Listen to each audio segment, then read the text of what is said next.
Let's rock and roll. Okay. Well, good morning, everybody.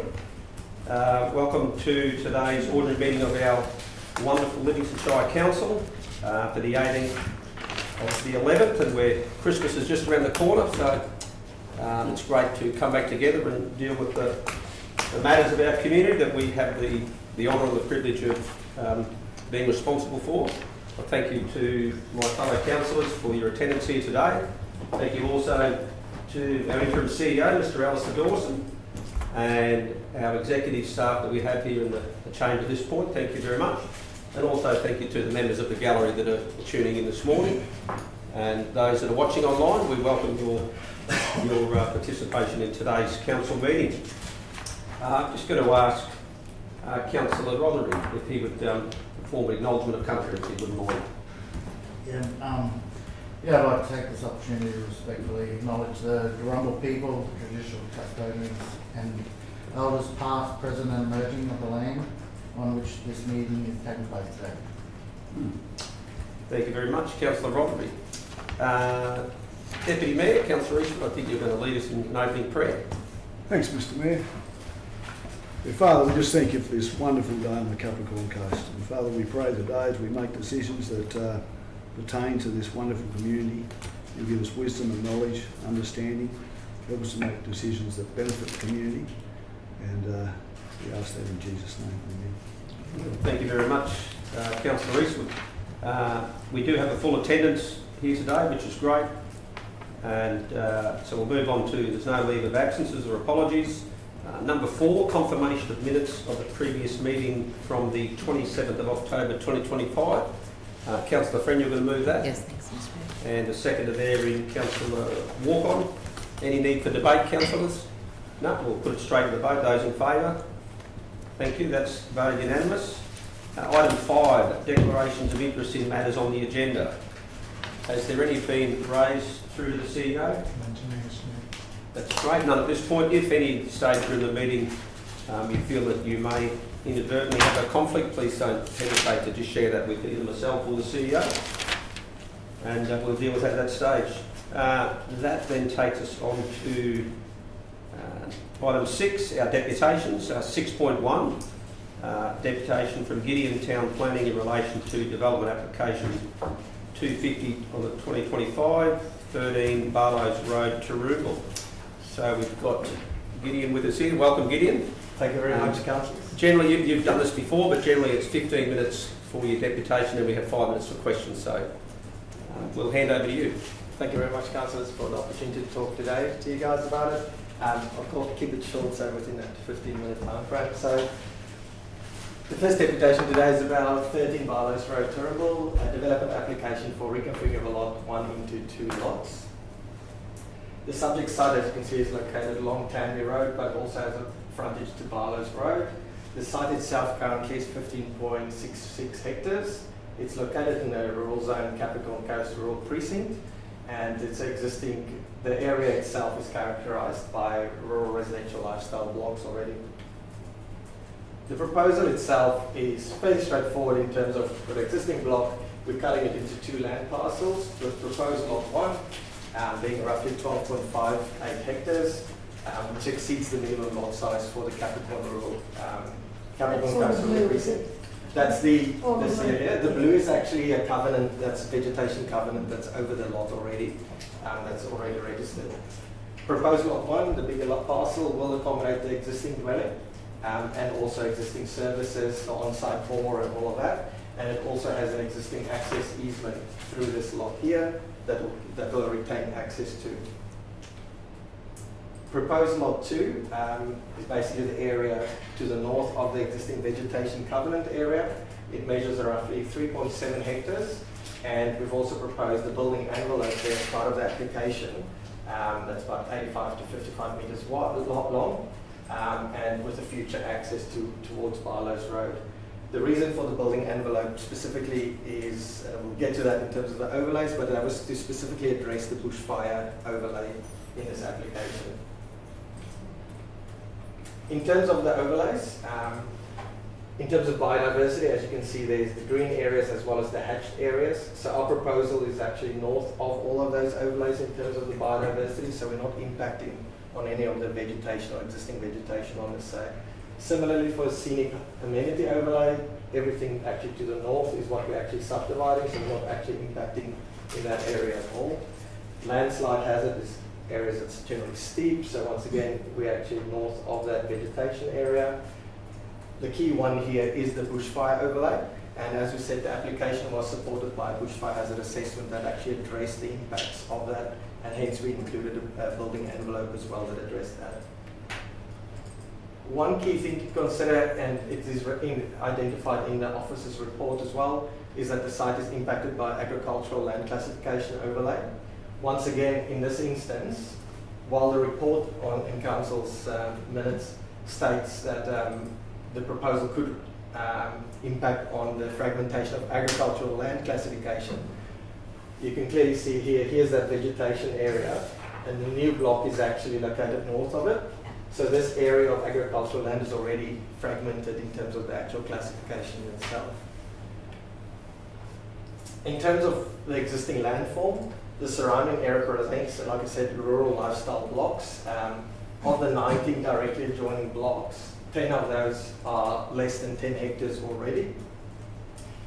Due to the irregular shape, as you can see, it's quite an interesting shaped parcel. And because of the existing topography, the vegetation corridors that's already there, the proposed lot, this northern parcel, is already functionally, physically and visually separated from the actual lot itself. The site is connected to actual Barlows Road and Canby Road, both constructed roads, and is in close proximity to actually the town centre and the recently approved commercial development that's about 3.5 kilometres down the road. During the application notification process, we did obtain some letters of support from 5 directly adjoining neighbours, which demonstrates, as you can see, the red arrow stars is the letters of support that was provided during that notification period, which demonstrates that there is community support for projects like this as well. Overall, and I think I include this to correspondence to you as well, we've demonstrated as part of the application that there is community support as identified by adjoining neighbours.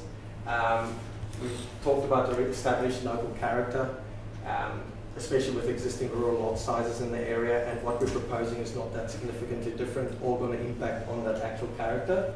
We once again reflects that into the maintaining the rural amenity of the site, specifically in relation to the vegetation. The reason for our setbacks and location of our property boundaries was specifically not to impact on that existing vegetation corridors that's been established on the site. We're protecting the environmental values. We're able to mitigate all our impacts of overlays. So like I said, the key one there was the bushfire overlay, which we've fully addressed, and the council officer's reports reflect that as well. In terms of access, we've got a safe access to the local road as well, Barlows Road, without impacting onto Canby Road frontage. Canby Road being a state-controlled road, the application did require referral to the state government, and they've come back with no specific requirements to the proposal or no objection to it as well. In short, I think while there's strategic framework for the planning scheme talks about the minimum lot sizes, and just in that regard, we note the officer's report talks about the minimum lot size being 150 hectares. The site is located within a Capricorn rural precinct, and the minimum lot size is 10 hectares. Probably doesn't change their recommendation, but in this instance, we believe that it supports local growth and lifestyle choice in our region as well. So with that, just have an extra slide here just to demonstrate that existing access easement that's in place that will service proposed lot 1, and like I said, proposed lot 2 will get access directly from Barlows Road as well. Very good, thank you Gideon for that. Question, councillors, we'll go to Councillor Eastwood first, and then we'll get through everybody's questions. So, yes, Gideon, that vegetation that's smack bang through the guts of it, Yep. that vegetation can't be cleared, can't be, No. can a pathway go through it or anything like that? No. Oh, in terms of when we say vegetation, so the landowner still has access through there. In terms of vegetation, it's the type of vegetation that's protected, so undergrowth, grassland and those type of things. I generally say it's the actual trees itself and that vegetation component. So access is still available through the land. Yeah. It's just the clearing, formal clearing of it is actually restricted, and it is registered on the title itself as well of the properties. Thank you. Councillor Walk on, then we'll go to Councillor May. Thanks, Mr Mayor. Gideon, sorry, my glasses aren't, can't see proposed lot 2 approximate, what is that number? 3.7 hectares. 3.7 hectares, okay, cool. And you said that of the 90 blocks that are around it, 10 of them are under 10 hectares. Yeah. What sizes are the other 10 approximately? What are they ranging at? I don't have those exact numbers, but you can see in terms of that size there, Yep, gotcha. there's a number of them that's. Okay. Yep, cool, thanks. Answers Councillor Walk. Councillor May, your questions. Thank you, Gideon. You've done a good job of making that presentation clear. Couple of questions. Are there any primary production? Is there any primary production going on the lots at the moment? No. Is it being used for? No. As you can see, as we've seen, that the lots around it are basically lifestyle blocks. Seems to be the way to go these days, isn't it? That's it. We're a bit spoiled, really. The easement there. Can you put that back and just tell me the purpose of the Would you easement? mind just hopping it onto the different view? Sorry, I've pressed the button.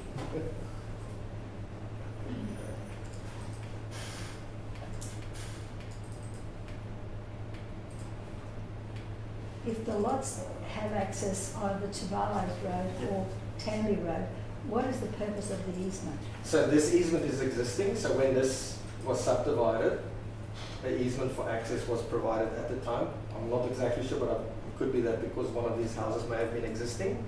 So that's already registered, so that's already in place. And that's why we're keeping that in place. And this lot here, this portion, once again, because they actually didn't have access, the driveway through there at that stage, because of the, I believe because of the covenant, likely is why an access driveway wasn't created back then. So essentially, new access here, and that access will be retained for the That existing. easement wouldn't form a future subdivision for that land, either side? No, not the dog. No. Okay. Question? Any further questions, Councillor May? Not at this point, thanks. Okay, Councillor Friend. Thank you, Mr Mayor. Thanks, Gideon. So the access from Barlows Road, that certainly would be approved through council, as Barlows Road is a council road and not TMR. And there's no issues with having the access. So It's quite, in terms of visibility along that road, it's quite a straight road. There is Yes. a bit of a, I think, a hill there in that component, but it's very limited. So there's no issues with getting access off that local road. thank you very much. I've just got a question if there's other councillors. What infrastructure charges would be collected if this was to be approved? What are the infrastructure charges that would be generated from a development like this? Do we?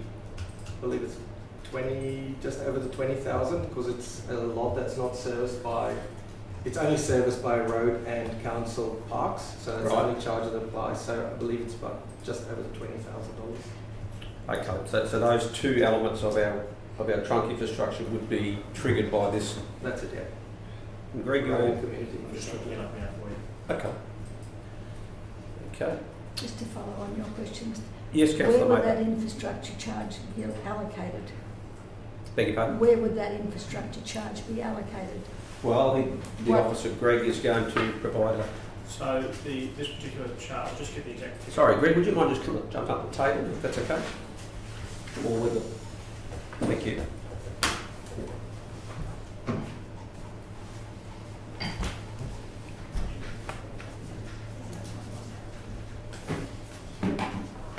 Perhaps Greg will answer that.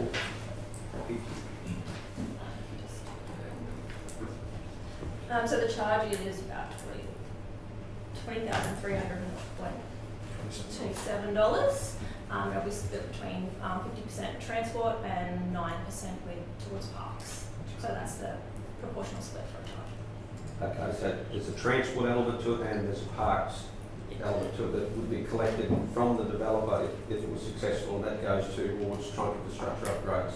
That's correct. So the charge is based on what truck networks you actually have access to. The council's determined the minimum charge in this particular instance is transport and parks. Transport parks, okay. Okay, thank you for that. Any further questions, Councillor? One more. Councillor Walk-on at this point?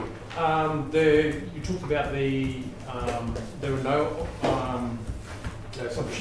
submissions. There were 5 letters of support. 5 letters of support and no objections. That's it. Yeah. That's right. Okay, cool. Thanks. Councillor Mather, you Yes, Mr. further Chair. questions?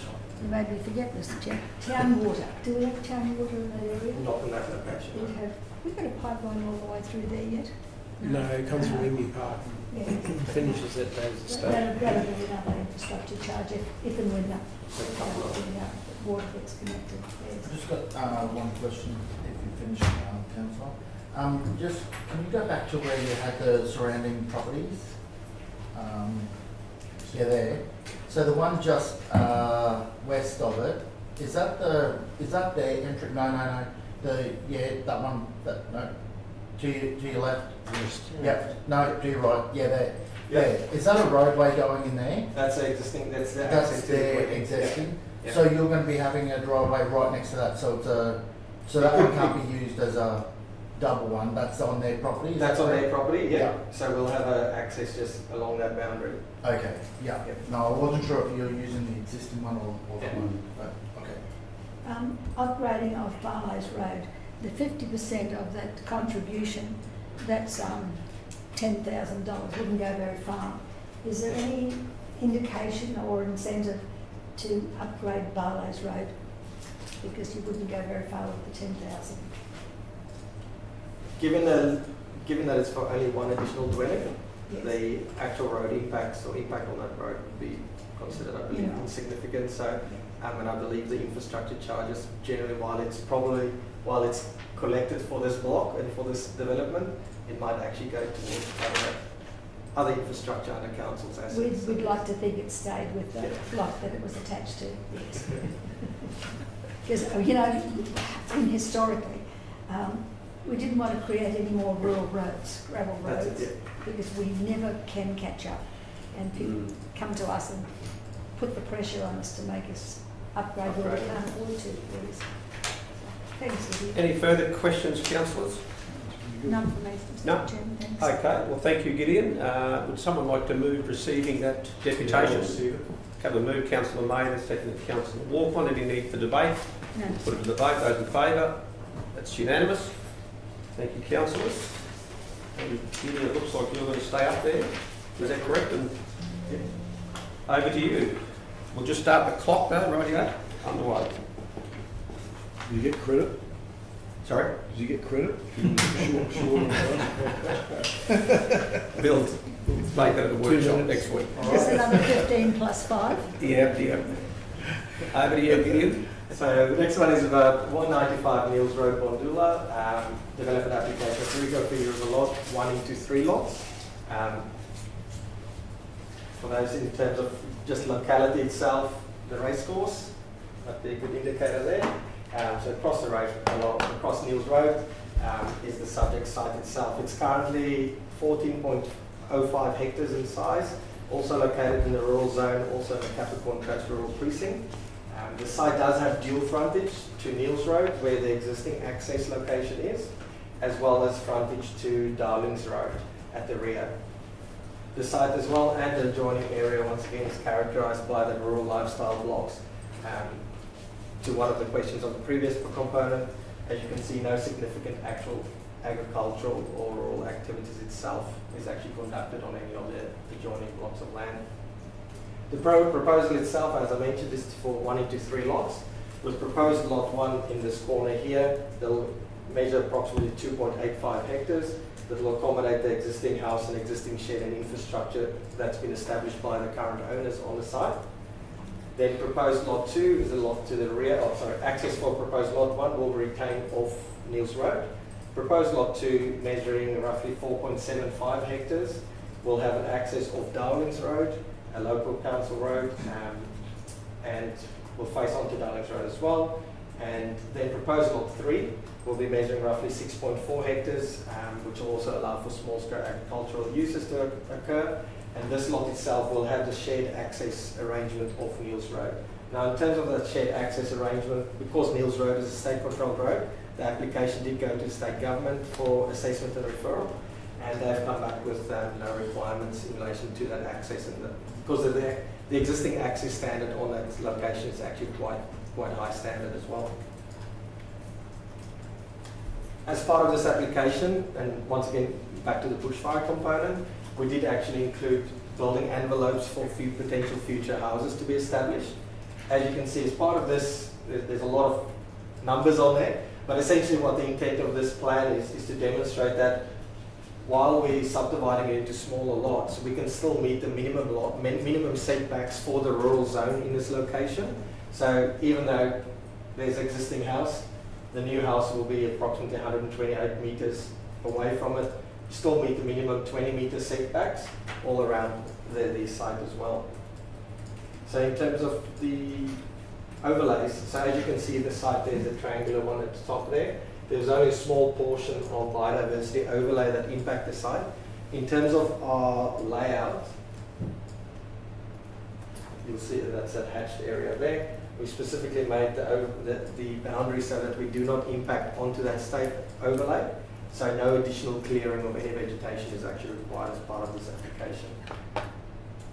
In terms of bushfire, as you can see, there's a buffer area and medium intensity over the site itself. So as part of the application, we did provide a bushfire hazard assessment and management plan for those two lots, which included those two building envelopes as well in terms of addressing that. Once again, when we went through the public notification period, during the notification, we got 12 letters of support for the project, and there was no letters of objection during that process as well. As you can see, demonstrates the areas of where these submissions actually came from as well. So it is in the direct vicinity of the site.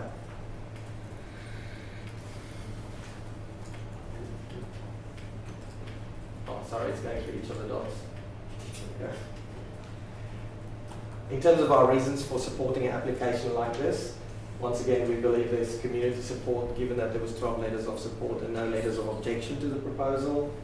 Consistency with the planning intent. While the lot size isn't met, the intent is still for rural uses, like a dwelling house, to locate on it's a smaller rural lot, but it is a larger rural overlay area as well. So, like I said, the minimum lot size for the smallest lot is 2.85 hectares with established dwelling on the site. We believe it's compatible with the existing character of the area, given that it's rural lifestyle character of the area. Function and viability of the lots. The proposed lots are configured to support that small scale configuration and rural hobby farms. We've got minimal impacts on constraints, so overlays, vegetation. Like I said, the main one there was the bushfire hazard, which we have addressed and is reflected in the council officer reports as well. In terms of access, which is also a key one there, given that it's a state-controlled road, we have demonstrated that all the lots can have a safe access that meets the minimum standards. Given that we've got the dual frontage, I think that was the benefit in this instance as well. So yeah, there's just a copy of the plan. So if you've got any questions. Thank you, Gideon, for that. Councillor Watson. Gideon, I've driven past there multiple times.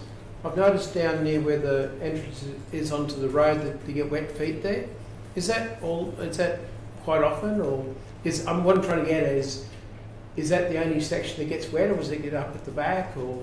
Well, we actually had a chat with when we looked at the configuration of lots, and you can clearly see here, that's obviously the area that Ian has maintained very well with his ride-on mower. The lower portion of the site does get a bit boggy. It's not mapped as actual flood areas or anything like that, but it is acknowledged that it does get a bit boggy, but it doesn't stop the agricultural actual use of the land. That's right. I just know that whole section along there. That's it. So that's why we also located the building envelopes in these locations. As you can see, there's a dam there, so any sort of overflow would generally flow down as well. Councillor Freeman. Thank you, Mr. Mayor. Thanks, Gideon. There's a transport depot. Is that the transport depot in that lower left?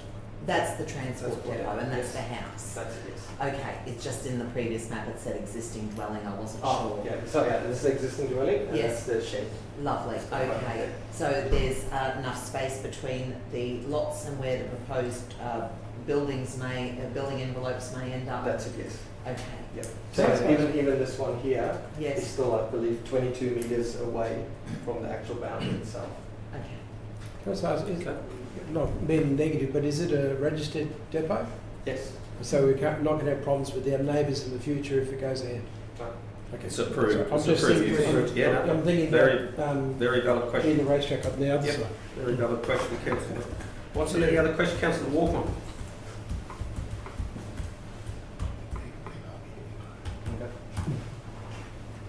Thanks, Mr Mayor. Gideon, the access off Neil's Road, so that's only for the two front properties? That's it, yeah, for lot 1 and lot 3. And so, and lot 3 goes up the back Like, or yeah, lot 2 somewhere? will get access off the back. Right, Yeah. okay. Where there is an actual existing access as well.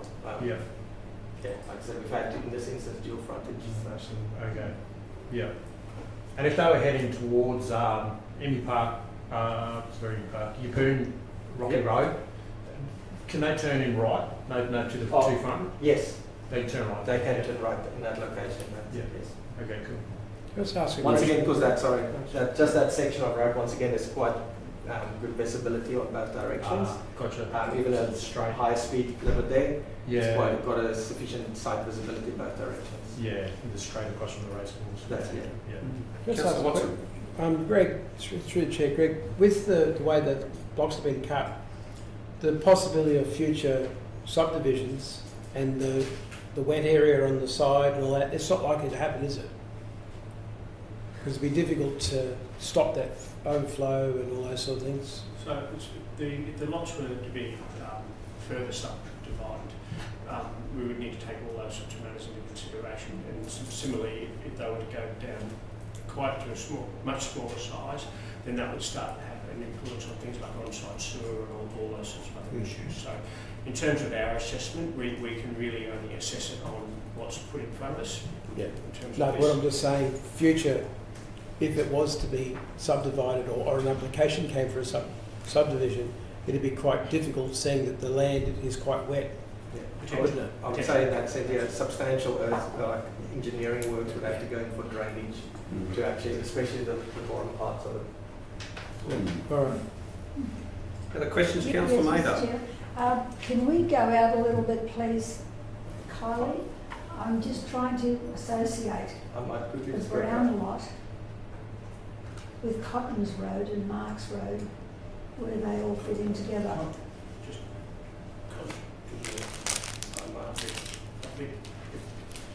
Where it comes off Bondula Road, comes up Bondula Road Is that on that Cottons one there? Road.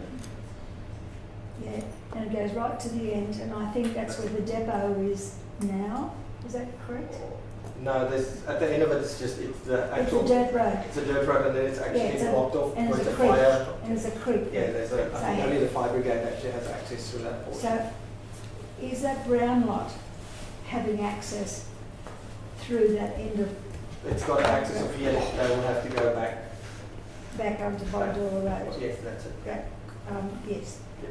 Cobberable Road, I should say. Yes. So the creek there, they'd have to cross the creek. What's being done in relation to that? Because there's a creek, Dowling's Road. Because I know we did a report on that some years ago. That's on the other side. Just for It's- the- You- I'm not, It's not, not here. yeah. Sorry, councillor Mather, could you just help us, are you There's- alluding There's a to a road, creek? there's a stripy roadside at the end, so you can't go any more. This is where the road ends. Because it hasn't been constructed beyond Okay. that, and there's a creek there. Because we got a report to say we cannot afford to bridge the creek, it's just too expensive. Okay. Because I know there was a report on it. Councillors, I just noticed in the gallery I there, just want to know if that Brown lot is dependent on that particular end of the, that lot at the back, yes, going onto Darlings Road, will have, Yes. utilize the same access as all of these properties here. yes. They can't travel that direction, that's actually blocked off right there. Yes, yes. So I'm not sure about it. So where you've got the peak of the triangle there, yes, so it goes on to Dellings Road. Yep. Is that, how much of that is gravel before it hits the bitumen? It's straight onto bitumen. what I might do is just throw to Mr Anderson in the gallery there, if councillors, if you don't mind, just from a local's perspective, are you able to answer that question, Mr Anderson? Yeah, from Dowling's Road is all bitumen. And from where Dowling Road, can you show you? Yep. Do you mind me getting up? Yeah, no, by all means. Just don't touch the screen because it'll go nuts. Yeah, well, from here, which is where Dowling Road finishes, Yep. that's bitumen to that intersection there. That's Mark Road. No, that's where Dowling's Road starts. Cotton's Road starts, sorry. Yep. Yes, Yep.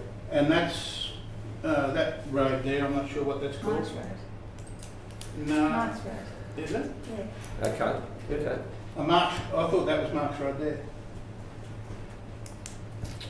Okay. I think that's Mark's Road. So it's bitumen from that component. From just along the back of our place. Here, from there through to there is the fire brigade, which was just recently put in, Right. and that's blocked off, and that's a fire brigade access. Okay. And we're bitumen to here, and that's the big new development, 300 odd acres in here. That's where the school buses and that turn around. And then you go up over the hill here, Yep. and Mark's Road goes up that way, and this comes back out Okay. to that corner there. That takes you to Cobbleball Cobbleball, Road, yep. and that brings you out to the highway. You're Okay. virtually in suburbia, aren't you? So, Councillor But you- Mather, does but that you- answer the question? But you, sorry, through Yep. you, Mr. Chair, you've virtually got from that third block, bitumen all the way. Once Yeah, you but there's a leave section over the hill here, Yes. from Mark's Road Yes. up to about here. Yes, That's not bitumen, that's gravel. it's only a small section. I know Yes. there was a small section there. Yeah. Okay. And So- in reference to the creek, Councillor Mather, was that, or a bridge or something, was that a concern? Yeah, there was, you don't have to cross a creek to get No. out. No. Okay, but there's only a small section of gravel there. That was originally our access. When we originally bought the block, we used to have to come in that way. Yes. And then when they put the new road in, we got access out onto the whole. Okay. Thank you. Thanks, Mr. Would Anderson. it be unreasonable to ask that that be sealed? That small section of gravel road?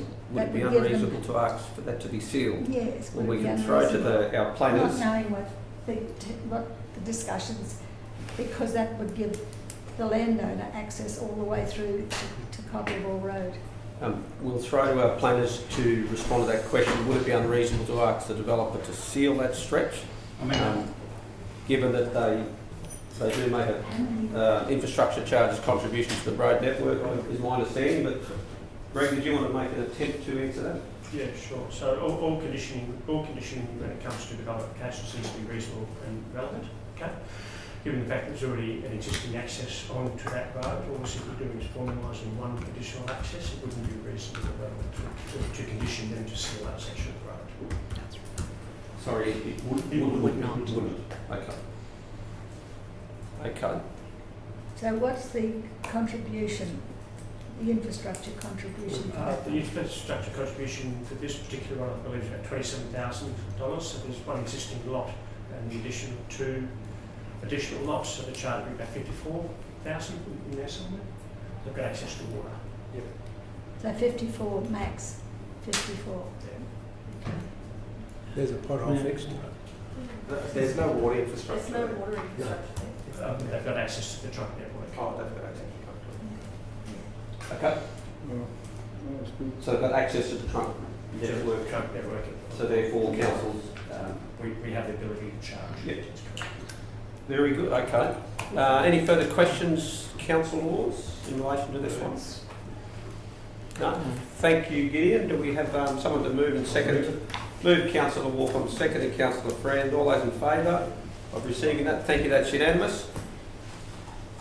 Okay, councillors. We'll move through our agenda there. That takes us on to item 7, our business arising or outstanding from previous meetings. We've got someone to move that recommendation.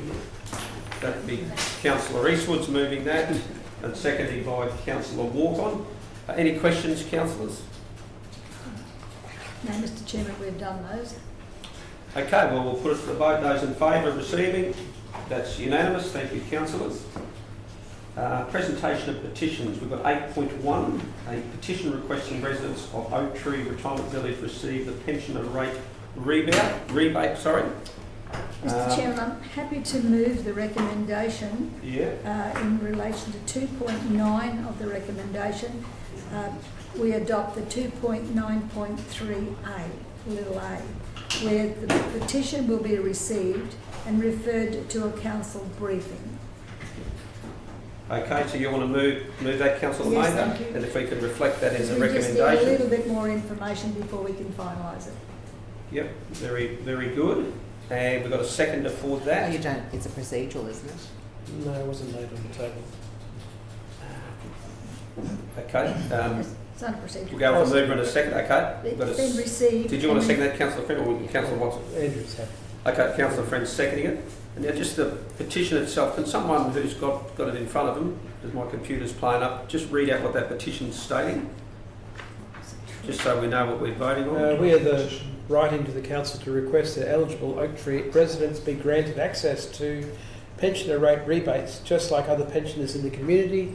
At present, many residents miss out simply because their name is not on the rates notice, even though they contribute to council charges through their weekly fees. We're asking for a fair go and would appreciate your support in signing by signing the petition located in the community centre, which is submitted with our letter to council. Every signature helps strengthen our case. Thank you. Thank you, Councillor Watson. Okay, so we've got a mover, Councillor Mather, seconded Councillor Friend. Any need for debate, councillors? No, Mr Chairman, we will get that information and we'll be able to be in a better position to make a decision at that time. Very good, and I've just acknowledged the work of the head petitioner there to bring this this petition for the council's interest and attention. Okay, we'll put it straight to the vote. Those in favour? That is unanimous as well. Thank you, councillors. That deals with item 8. Then we go to notices of motions, 9.1. Notice of motion from Councillor Glenda Mather, road maintenance, Apis Creek Road. Councillor Mather, you're moving that one, are you? Yes, I just need to refresh my memory after all that debate, Mr Chairman. Yep, understand.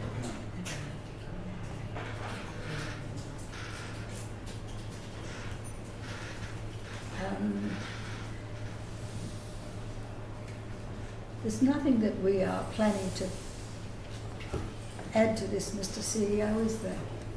From what I can see, it's just basically receiving the officer's recommendation, the information. Councillor's recommendation.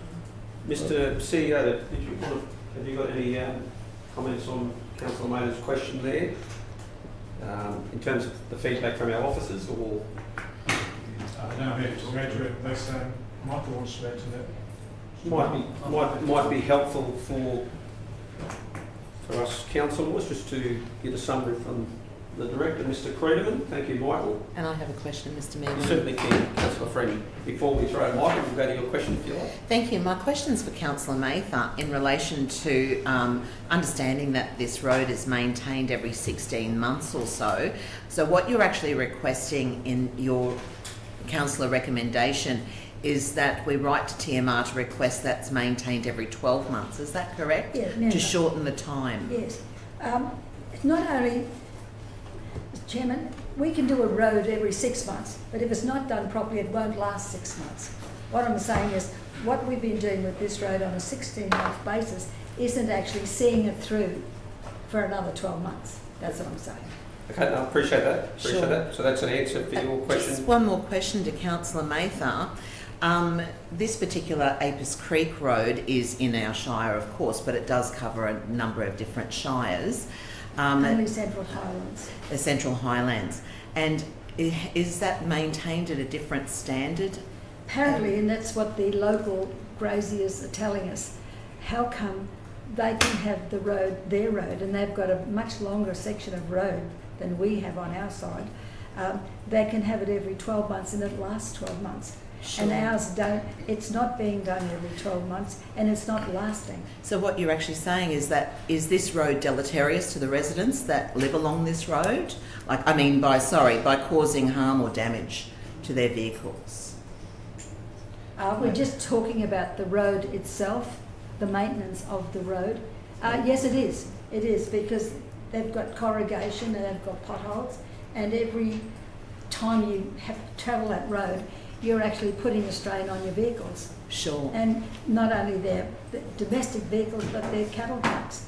And you Sure. know, when you've got a load of stock in, that you don't want to be called up on the road with punches all the time, or Thanks, Councillor Maida. axles or Does something that answer like the question? Yes, Councillor it Green? does. Yes, Thank it you, is. Mr Mayor. We We might throw wouldn't to be doing it, Mr Mayor, if we thought that the road would stand up. Appreciate that. I'll second that, Mr Mayor. Okay, we've got a second. We Thank might just you. throw to Mr Creedman for his commentary on it.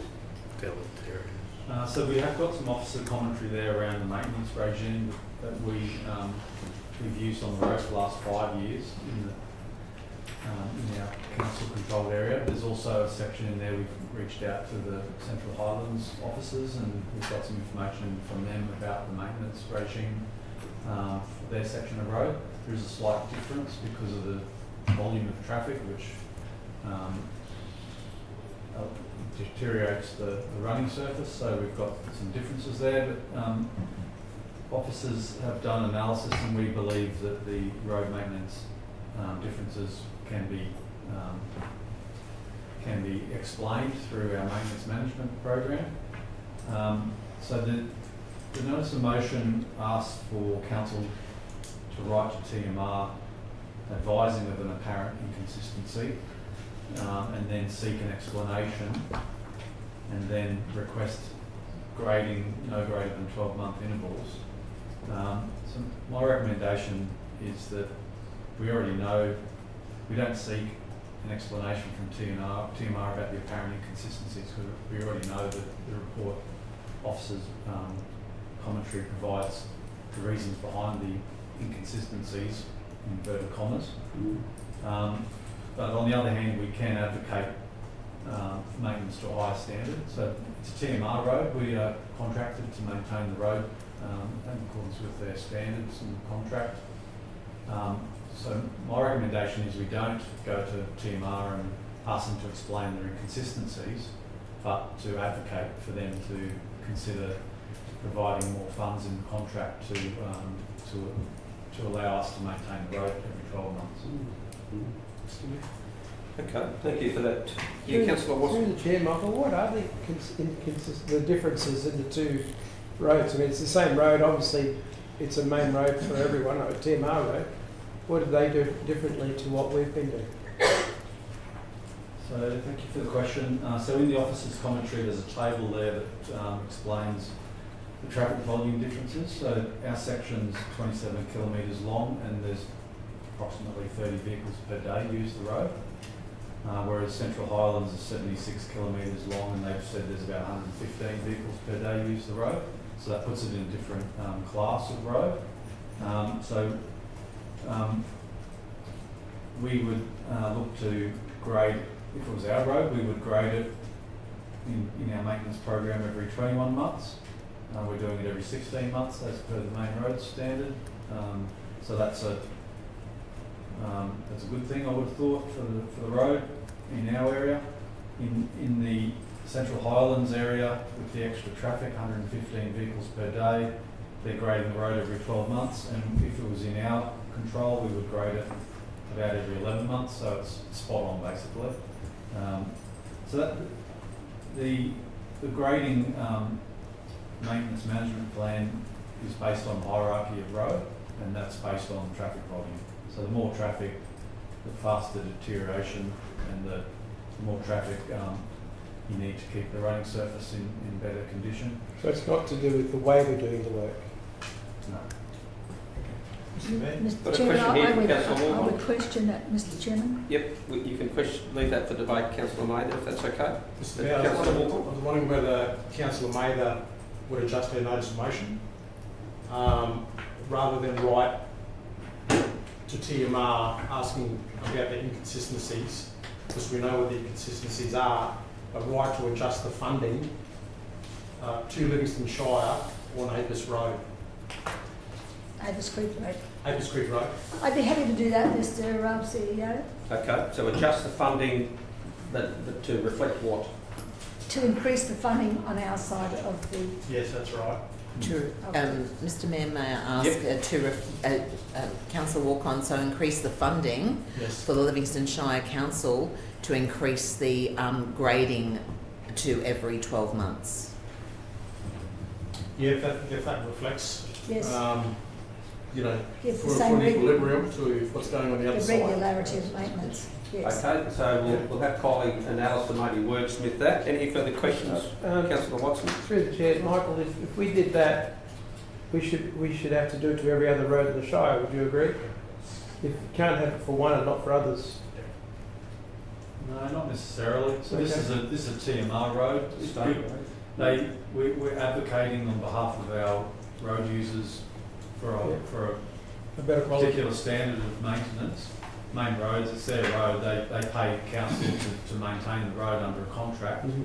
They can choose to say no, stick to the contract, thank you for your advocacy, or they might say, yeah, okay, here's a little bit extra money. But that doesn't mean we have to then change our current maintenance management plans for our own All right. roads. I was just concerned it might be one rule for all, sort of thing. Question. Got a question, Councillor Yes. Roderick? I see this stat here about the LSC, this Central Highlands expenditure. It does have on there, and obviously Councillor Mather said that their road is maintained in a better state than what our section is. Is the funding per kilometre for both councils, or is it different? Like, do they get a certain amount, like there's 76 kilometres on their side, 27 on ours? Does it work out per kilometre? Are they the same $2,600 difference per that each council kilometre. gets per kilometre, or they get a little bit more for their side? Do we have that stat? So in the information that I've got here, The reason why I'm asking is because I don't want to be putting in a recommendation to TMR and we already get more per kilometre and our road's not hooked up, do you know what I mean? That's the only reason for the question, is like, what's their amount per kilometre? What's the formula that they're Yeah, what's the applying? formula they're working on, and does it match? I don't know what the formula is, but the information that we've got from Central Highlands is in that table there. They, on average, spend 635,000. I understand that, and they're saying that, but how much do they get? They get what it costs. Yeah, but that's... So they just spend it and they get that money back? Yeah. So can we spend exactly what they're on the same per kilometre and we're entitled to that back? No. No, So we have a contract with Main Roads to maintain certain He roads, doesn't state understand how it control works. roads in the Shire. So we have to maintain them to the standard in the contract and the specifications. Before we do any work, on this road, for example, our road inspector would do a review of the road and say we need to grade it next month. So before we go and do the work, we have to, in a contractual sense, meet with the Main Roads and contract manager and say we're proposing to grade the road next month. We're going to do a heavy formation grade. Our rates are known in the contract, say $6,000 a kilometre. We know how far it is. We might put the make-up gravel. It's going to cost $160,000 this year to grade the road.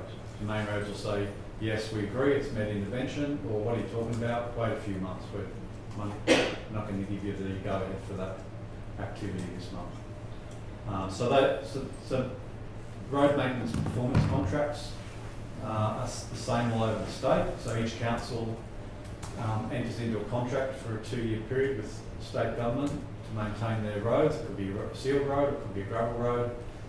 At the start of each contract, the council puts forward their rates for the contract period. So one more question. So going from what we've spoken about and to going to transport the TMR to advise for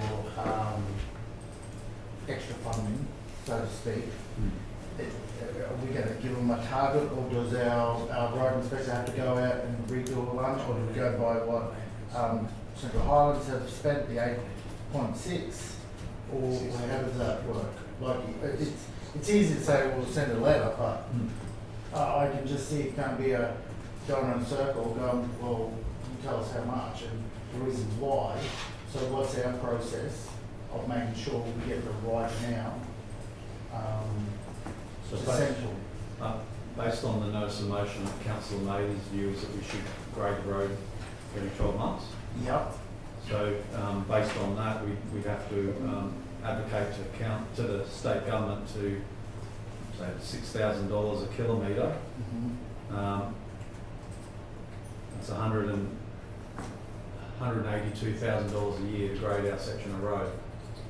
So that's what we would, as officer level, the letter or the resolution might say that council advocate to the state to grade the road no greater than 12 months.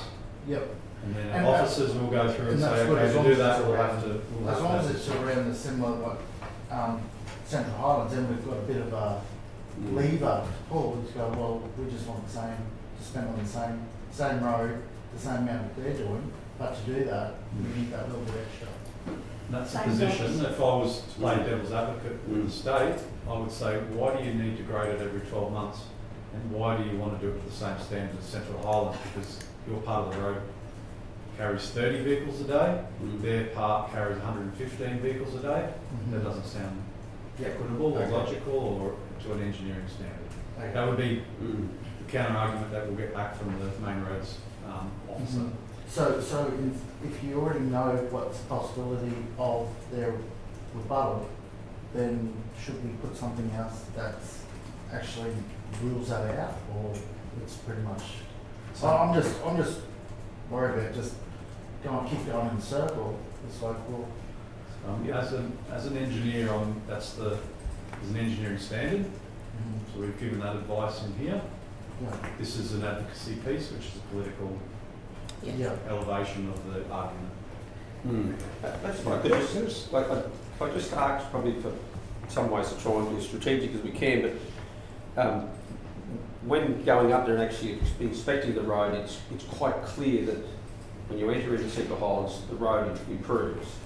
So it's like there's no argument that there is a different level of service on the roads. It would seem though it's because of the lower vehicle count.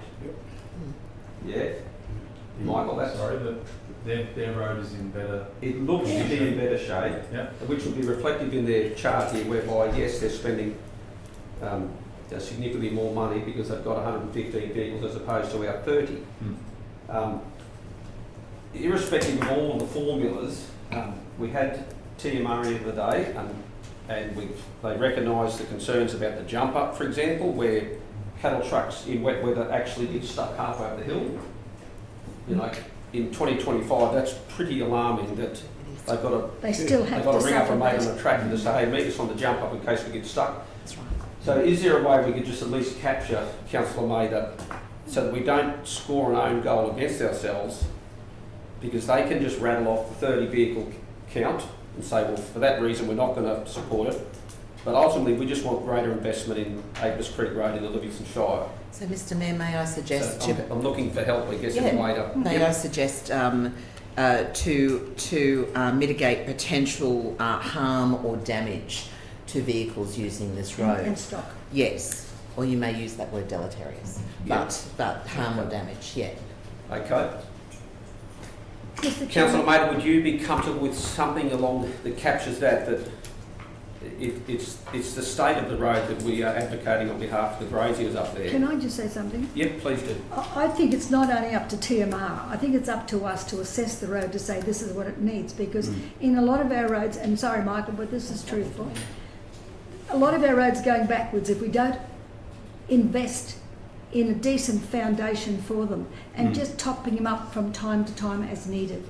We've given a number of roads an upgrade with new gravel from time to time, and there are some roads that still have to catch up. And this is one where I went up there, and I don't know if it was the same time that you were with me, but went up there and found they had just done maintenance on that section of road, and they had used 2 little loads of gravel, and the rest of the road needed gravel badly. But even though there was a stockpile there that belonged to the council, it didn't go on the road, it sat there. So I think we have a part to play to say, hey, hang on, the foundations, we're right down to foundations, so we do need another injection of road to bring it up to scratch. Then we'll be on our way. So we're looking to increase the funding on Apis Yes, Creek I Road. think so. If we're paying, we're charging them $6,000 per kilometre annual, and on the other side of Central Highlands, they're being paid $8,600. There's a bit of a disparity there. Yeah, and they'll very quick, without getting into debate, they'll very quickly say that's because the traffic count is 115 vehicles as opposed to 30. So how do we get around that? What they're forgetting is these are primary producers that lend towards their wages, they lend towards state assets, they lend towards state production. Okay, so are you comfortable with what's been put forward there, Councillor Maida?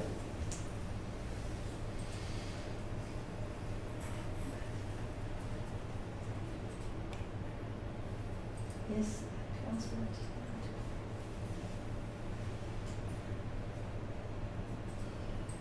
Yes, Mr. Chairman, there's no harm in that. What Okay. I have to say is that we must do our part Okay. and say that the road needs gravel in more places than two. Right, Councillor Two Maida, loads. you've moved it. We've got a second from Councillor Friend. I'll hand over to you for formal debate. And I think I've just about said it all, Mr. Mayor. Okay, anyone speaking Because against? we're Oh, not sorry. just putting it all onto TMR. We've got to recognise that, I mean, it's an asset to us as well, Yep. our people. And some of those grazies pay rates on both councils. We've not taken that into consideration. Very good. Anyone speaking I think we against? get the message to them, Mr. Chairman. Anyone speaking against?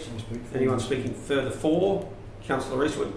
Yes, Mr. Mayor. Look, it is about time that put their hands in their pockets and did something with this road. It's an absolute disgrace and a danger to not only the public but to the businesses that use it. And we need to do as much as we can put pressure on TMR to help us out here. Okay. Any further speakers? Councillor Friend? Mr Mayor, I concur with both Councillor Mather and Councillor Eastwood. There's not a lot more that can be said, except that we want some equity as for our roads, our ratepayers, and in doing so, requesting this extra funding will certainly help those farming areas in our shire. Yep, absolutely. Any further speakers? Just No. to wind up, Mr. So I'd just like to acknowledge Councillor Maida's work in that area of our council, which is quite remote, and it was certainly an eye-opener to go up there recently and hear firsthand from graziers that are paying, they're certainly paying significant in their rates, and it would seem that based on a traffic count, lower than their neighbouring council, they've got to put up with some pretty average conditions in the road, which is transporting their livelihoods and the way that they earn income to a market, and they are severely compromising that when they're getting stuck halfway up a hill in wet weather. So we absolutely believe that this is the right motion to put forward, and we'll be certainly calling TMR to respond positively for those members of our community. Over to you, Councillor Maida, to wrap up. And I thank the councillors to support this too, Mr. Mayor, and Michael. And I think I'll take Councillor, what's his name up there? What's his name? That'd be Councillor Walcott. You mean? Councillor Eastman, was it? Sorry, yes. I didn't mean that. I think it's time I took Councillor Rothery up there for a drive, Yep. so I can show him where it is and Yep. what we're talking about. Yep. Because I'm sure he not would that be in a company simple. We might keep the He would be as sympathetic as all of you. Actually, you're Thank welcome you. to I'm say. sure he loves his rate cards Councillors. just as much as we do, Mr. Chairman. Just lastly, by saying, yes, we've had some interaction with TMR recently in relation to roads. Apis Creek and the jump up was one part of it, but also, and it's probably right to mention here, also raised the issue of the range, the safety on the range, and the TMR appeared indifferent to the concerns.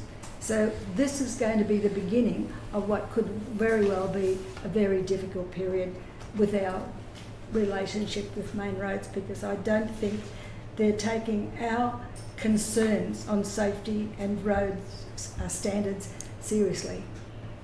And I would like to think that they would come to recognise that their interests are our interests, And what we are identifying, we're passing on to them for them to take their responsibility. We can do so much. We don't have the money, they've got the money, they've got the power, and we have the observations out there who are passing this information on to us all the time. And all we can do is push the cart and to make sure that they do their section. Otherwise, we'll go higher. Simple as that. Very good. We'll go right to the top, Councillor Mather. I'm finished, thanks, Mr. Okay. Chairman. Very good. Mr. Chair, could you just capture that and set up that on-site meeting with Councillor Rodri and Councillor Mather? Absolutely. I'm looking forward to it. That'd be great. do that, Thank you very much. They've got 4 events in the Marlborough Okay. district in the next week, Mr. Mayor. Should be And compulsory. I think Councillor Rothery needs to go up and adjust his... We've booked it in, Councillor Oh, I'm Mather. so We've booked it in. pleased. Okay, councillors, we'll get to the vote on that one. Those in favour? That's unanimous. Thank you. Thank you, everybody. Councillor Mather and councillors. Takes us on to 9.2, notice of motion. Councillor Mather, what have we got with this one, Councillor Mather? Mr. Chairman, I think I would beg your indulgence here and allow me to withdraw this one from the agenda, please. Okay, Councillor Mather, so you're moving to procedural to withdraw that? Yes, Mr. Chairman, for the reasons that Hoffman's Road is now on the grading program. Right. Mary's Road, I understand, will be done at that time. Right. And Tanby Post Office Road is going to be a separate item in the agenda, which I'll deal with. Okay, we have procedural there. All those in favour of supporting that? That's unanimous. Thank you, councillors. 9.3, notice of motion, urgent maintenance on Tanby Post Office Road. Councillor Mather. Yes, Mr. Chairman. I regret to have to do this, Mr. Chairman, but it's reached a stage that the corrugation on the first kilometre of road on Tanby Post Office has reached a point that cars are being shaken sideways. And if anybody, and I've invited you all to go and have a look at it and see for yourself, don't take my word, but these are people who live on that road, including the pineapple farmers, who have to use this road several times a day. And we're putting them through the paces of having to deleterious damage to their cars, if you want to put it that way. And I know that medical assistance to one family whose husband has been very ill has been withdrawn or reduced because of the conditions. They won't let their staff drive on the road any longer. Councillor Mather, before I ask for a second, Mr. Critterman, have you got any late information or any information that is relevant to this before we debate it formally? Or? The only thing, in the officer's commentary, it says that we'll be looking to grade this road in December. So we set our road grading program once a month, and it's published on our website. We're midway through November, but so November's program's on the website, and as Councillor Mather mentioned, Hoffman's Road and Murray's Road's on the November program. We have an earmark, sort of call it draft December program, that we work up a few weeks out before the month, and it's on our December grading program. With council's own resources or contractor or? Mostly our own resources. We sometimes, say Stanage Bay Road, for example, last time we graded that, we used a contractor, but most of the time we set, based on the condition and intervention levels, our grading crews can get round to the roads that require grading in the months that we set them. Okay. A question, Mr. Yes, Mayor. Councillor Freeman. Thank you, and thank you, Mr. Craterman. The Councillor Mather was talking about the first 1 to 1.5 kilometres along this section of road. That's really a concern, and the vehicles are shaking, etc. So, is this the area that will be graded along that road? That's the first 1 kilometre to 1.5 kilometres. Yes. So when we grade Tanby Post Office Road, we'll grade the entire length. Yeah. So that'll include that section that Councillor Mather's talking about today as well. And one more question, thank you through you, Mr. Mayor. The roads and matrix that tell us all the gradings, is it definitely noted as December? So as I mentioned, it's draft, so we're 2 weeks out from December. So officers look at the condition information that we have for our road network and the maintenance management plan prediction model, which says when roads are due to be graded month by month. So it's in the draft program at this time. We won't confirm it until sort of the last week of November. It goes on our website, we share it with all the councillors, and that's locked in as our grading program for December. Okay, thank you. Councillor Watson. Through the chair, Michael, for that stretch of road, it seems to be the first 1 kilometre is always the problem, because the rest of the road's pretty good. So I'm just wondering, are we able to put it into the road register to be sealed over the next couple of years to fix that issue? Because if it's only a kilometre, I know it's going to cost $600,000 to do it, but what I'm saying is it might save us in grading over time and also safety, seeing it is that bad with the corrugations. Yeah, my understanding is it is in the seal program, upgrade to seal standard. I'm just bringing up a document. And I'm on Tamby Post Office Road. So we earlier this year we did there was a notice of motion around substandard horizontal and vertical sections of unsealed roads. So Jeff and Carter and the team did a review of all unsealed roads in our network to identify. That came back to the table in February, and then we've put a business case together for all of the unsealed roads that have substandard curves and so on. It's about $7 million worth of work, and it's programmed. We've got Tamby Post Office Road for $500,000 to improve those bends through the dip, and it's earmarked at this stage in the business case for 2030 to 2031, and it's it's fifth on the list. So that's at the moment. And every year we look at our budgets, and as you say, Councillor Watson, a kilometre of road is about $600,000. Yeah. It's as we do with all of our budgets, just balancing risk and Could priorities. you just let us know what the top 5 are then? Just so we got So this is to do with substandard horizontal or vertical geometry. So we've got Lake Mary Road, section of that, Millman Road, 2 sections of that, Newby Road, and then Tandy Post Office Road, Hoffman's Road, which was withdrawn 10 minutes ago. It's on the list, about 12th on the list for 2032, 33. As we know, there's a bit of a hill to climb and sort of slightly narrow section. So that they have been identified. It unfortunately comes down to budget. Yeah. Just got a question, Mr. Question, Councillor Walker. This question to Councillor Mather. Just wanting some clarification that you're wanting to employ a contractor to carry out the work as a matter of urgency. Given that the time frame until next month is 2 weeks, what do you think is the urgency? I'm trying to. Is it sooner than that? Is that what? Yes, it is. Sooner than 2 weeks. Yes. Okay. I don't want to wait any longer than absolutely necessary. Because, do I have a second on this one, Mr. Chairman? Where are we at? Not as yet. No, just in the interest of debate, does anybody want to, well, I shouldn't say it like that, is someone prepared to second the motion? Okay, now the seconder. Thanks, Councillor. Okay. Just to give the council some background. Well, Councillor Mather, but if we could though, the question's pretty clear.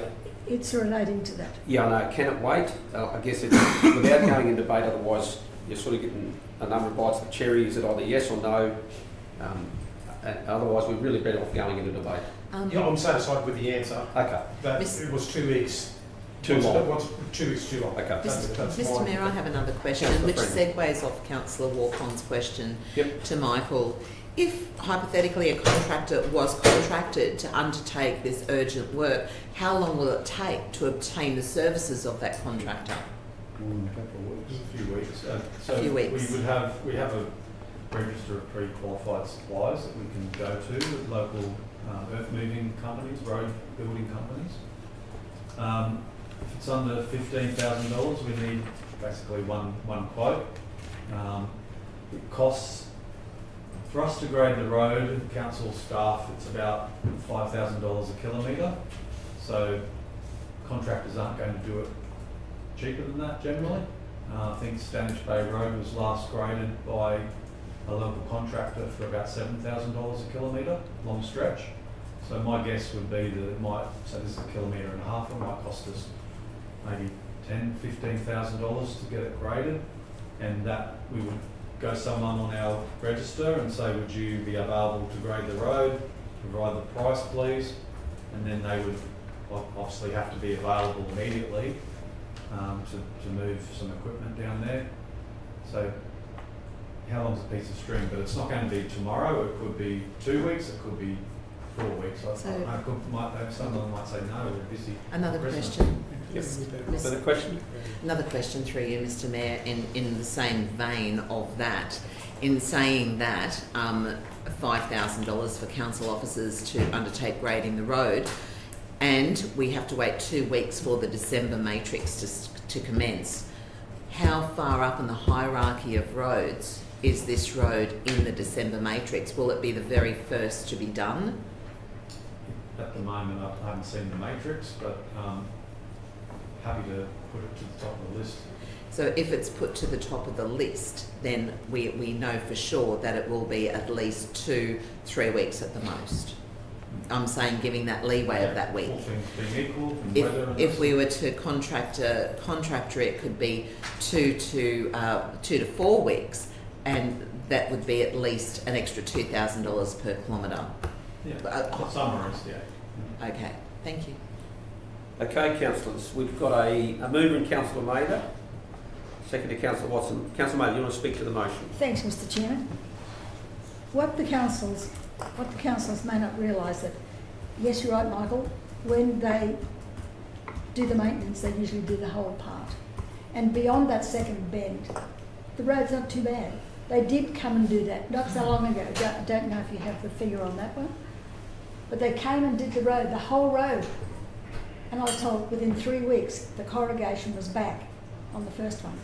And I believe it's simply because when you've got corrugation, and Hoffman's Road is another one, it needs to be timed. You're not going to grade it because the corrugation is going to be there tomorrow. You've got to time it, and that's where the money comes in.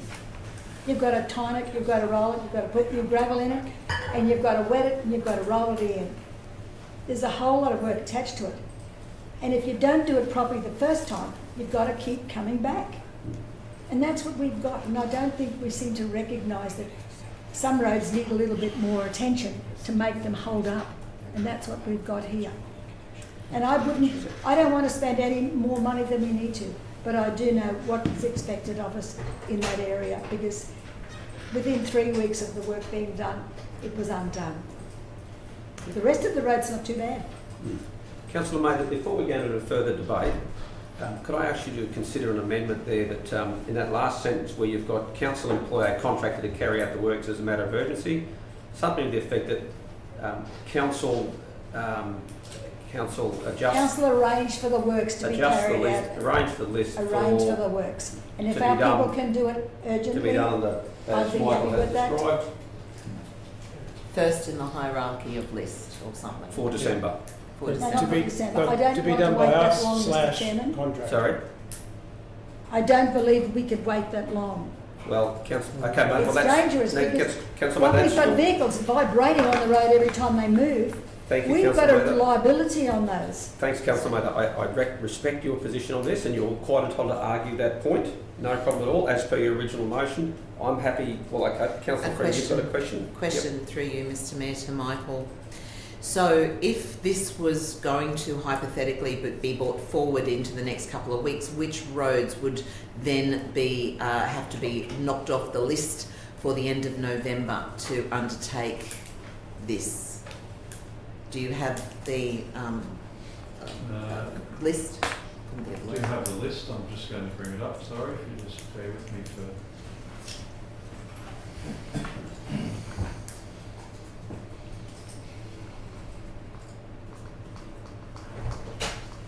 So the November list website. So late November, we've got Hoffman's Road, Mary's Road, Glen Prairie Road, it's a different crew, Sandringham Road, and Zamia Hills Road, so different crew. So it'd be the Hoffman's Road crew. So it's either, Mary's Road. so the Hoffman's Mary's Road is being done now within the next 2 weeks, and that is the only one that can be taken off the list to get Tamby Post Office Road done. No.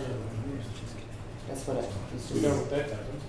Well, that's I'm late not November. saying for that to happen. I'm just trying to work out what needed to be taken off the list to get the Tamby Post Office Road brought forward.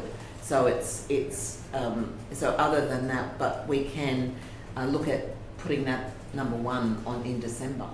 Yeah, I wouldn't, I know the team has to look through a lot of different things. With Hoffman's Road, Murray's Road, that crew is in the area. Yet we wouldn't be that big a inconvenience, call it that, inverted commas, to get across to Tamby Post Office Road directly after those 2 roads are graded. Completing Hoffman's and go straight to Tamby Post Office Road. So can we change the motion to, instead of having a contractor, or Yeah. have contractors slash our team, saying we might be able to do it quicker ourselves? than Whichever get a comes contractor? first. Well, that's what I just said a minute ago. Yeah, but it's not up here. Okay, so the council may, you're comfortable to accept Councillor Watson's suggestion for an amendment to capture either council or a contractor to carry out the work, whichever of those two can do it As a first. matter of urgency. Yes, listen. Yep. Just through you, Mr Mayor, just some wording, Councillor Mather. I don't understand personally before I vote on it. So yeah, from the end of the bitumen to the first S-bend, got that. And the failure to have this work included in the grading program for rectification, it's so I don't understand that wording. Can we remove that wording? I didn't put that in. Sorry, Councillor Mather, you're okay I didn't put that in. to take that out? Okay, let's Oh, take no, Failure wait to a have minute. this. I want to know who put it in and why. No, it doesn't make sense, get it out. Yep. Excuse me, Councillor Mather, you talking about just doing the first kilometre or the whole stretch? No, just the section to the S-bend. To the Just that end. section. Yeah. That's all I asked. Okay, in the interest of moving forward, so Councillor Mather, picking up on Councillor Friend's point, if we remove and the failure to have this work included in the grading program for rectification, would that be a concern if that was to be removed? And No. failure to have this work included in the We're grading not going to program. have to do the road. Take that out. Okay, we can take that out. Kylie, thank you. Yes. Simple as that. I'm a simple person, Yeah. Mr Mayor. Very much so, thank you. Judith. And Mr Mayor, will the wording a matter of urgency support what Michael has already noted? That we'll move on to it after Hoffman's Road in end of November. Matter of urgency, I think it gives me enough direction. Yep. So, Michael, through Chair, Michael, Councillor Mather's talking about that the road's not surviving long enough to get to the next grade. Do you feel it might be time to do this thing with the times through it, or is it? Yeah, so whenever we do a sort of heavy maintenance grade, we time the road. So we time the road, sort of scrape the gravel material to one side, add some water, move it to the other side, sort of, it's like making a cake, you mix it up, grade it flat, roll it, so that that process is our, what we call heavy maintenance grade, and that's what we expect out So of what my question is though is, if we do this section here and do the heavy grade, does that mean that gives us a longer period of time before the other section of the road needs grading again?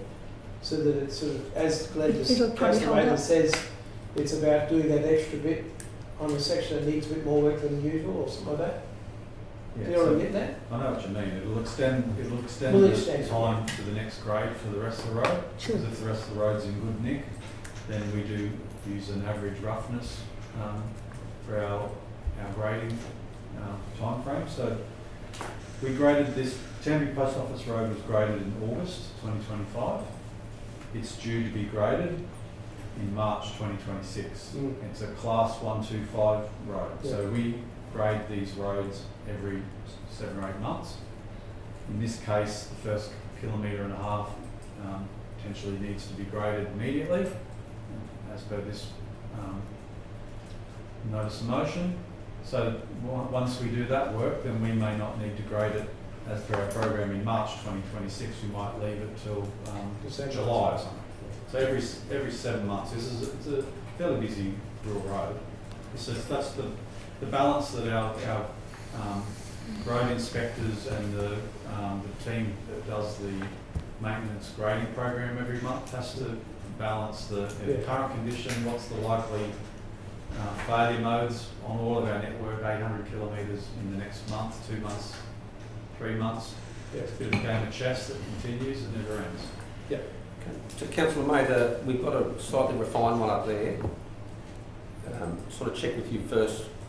Is that satisfactory?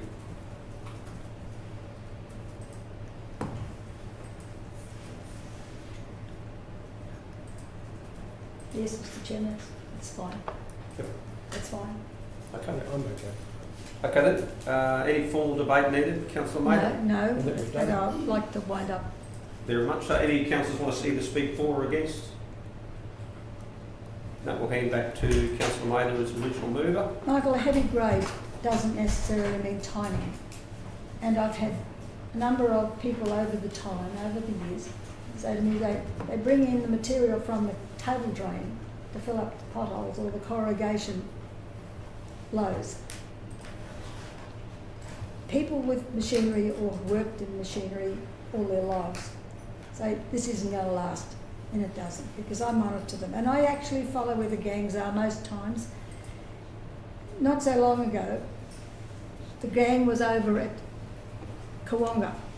They did the little short roads off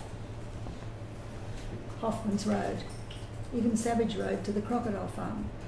But they didn't do Hoffman's Road, they didn't do Mary's Road. They skipped over that. Point of order, Mr Mayor.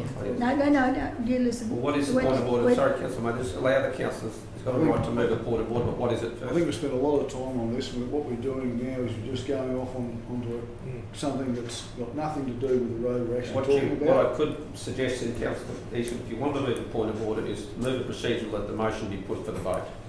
That's a legitimate... Yes, I think we should put it to the vote, Mr Mayor. Okay, we've got a procedural motion that the motion be put to the vote. Yes, Mr Mayor. Okay. Can we vote on that procedure? Okay, those in favour of the recommendation put forward by Councillor Mather? Those against? Hang on, Mr Chairman. The procedural motion comes The first. procedural motion to vote on, Yeah, to to get to the vote on, vote. to put the motion to the vote. That's the procedural motion. To put the motion to the vote. That wasn't on the actual CEO. motion. Yep. I That's wasn't within sure the... whether you knew what you were doing. Because I wasn't Sometimes sure I what you question were what I'm doing. I wasn't sure what you were doing. And I thank you for your patience because it can Very feel like dilatory. Dilatory. but no, I am comfortable. Mr, if the good councillor had waited 10 seconds, Thank he you, would have Councillor got Mather. He's all a of his good councillor questions is not to answered. know how long it may go on for. It has moved a legitimate procedural and we're going to put it to the vote. Those in favour? The motion's carried unanimously. Thank you, Councillor Mather. Okay, that takes us to 9.4, notice of motion. Oh, great. We'll have morning tea shortly, councillors. Maybe we get through this one here. Over to you, Councillor Friend. Thank you, Mr Mayor. Yes, I submitted this notice of motion, so I'll move it. Do we need a seconder first? Happy to allow Councillor Watson to second that one. Thank you very much. Yeah. Mr Mayor, I put this notice of motion in relation to a public meeting that we attended on the 8th of November, Cooey Bay at Daniel Park, and it was strongly noted by the residents that they wished for council to commence a reference group. They also mentioned they'd like some more gazebos, so I thought it was important to understand what the costings were before we even discussed anything like that. However, these reference groups, they're not unprecedented, as council has previously undertaken similar groups with voice panel discussions and driving on beaches, reference groups for Byfield, Emu Park, etc. And so residents and ratepayers in this area would like to see more trees for shade and extra gazebos. So, yeah, that's why I put this forward, that we can discuss the notice of motion on behalf of the residents of this particular area. So my actual notice of motion was that council resolves to supply a report of costings for an installation of a gazebo located at Daniel Park for a council table review, and initiate a Daniel Park reference group by extending an expression of interest for Cooey Bay local residents. So in our report from the officers, it has been noted that one gazebo would cost between $145,000 and $165,000 just for one gazebo. Trees themselves can be looked at through our nursery, council's own nursery, at minimal or no cost, certainly. Yeah, I thought I'd put this forward to allow the residents to know that as a council unit who attended this public consultation, we were listening and we've heard them. So yes, that's why I'm doing so. Thank you, Councillor Friend. Before we go to formal debate, can I just ask whether you consider a slight amendment to B, and it was following on from our community resident reach at Stockyard Point last Saturday, where there's a Stockyard Point Progress Association. Really works well. They're able to feed into council if we're considering decisions up that way. I'm just wondering whether maybe then, rather than council initiated itself, whether we support, you know, the Cooey Bay community's desire to establish a reference group to be in turn then a vehicle for communication between the two. So we sort of put it on to them to come forward with their desire. So in the past of our shire, there's always been groups like that without council's requirement. Yep. So I see that as a possibility to make it easier for people to deal with what they want to do. Then they come to us for the deputation of what they'd like. So that'd be similar to what I was saying there. Councillor Friend, is that? So Mr Mayor, just the wording, support the community in establishing a Daniel Park Progress Association group. Yep. Or a naming of their choice, you know, whichever, or something to that effect. Okay. Sure, and then delete the rest of it.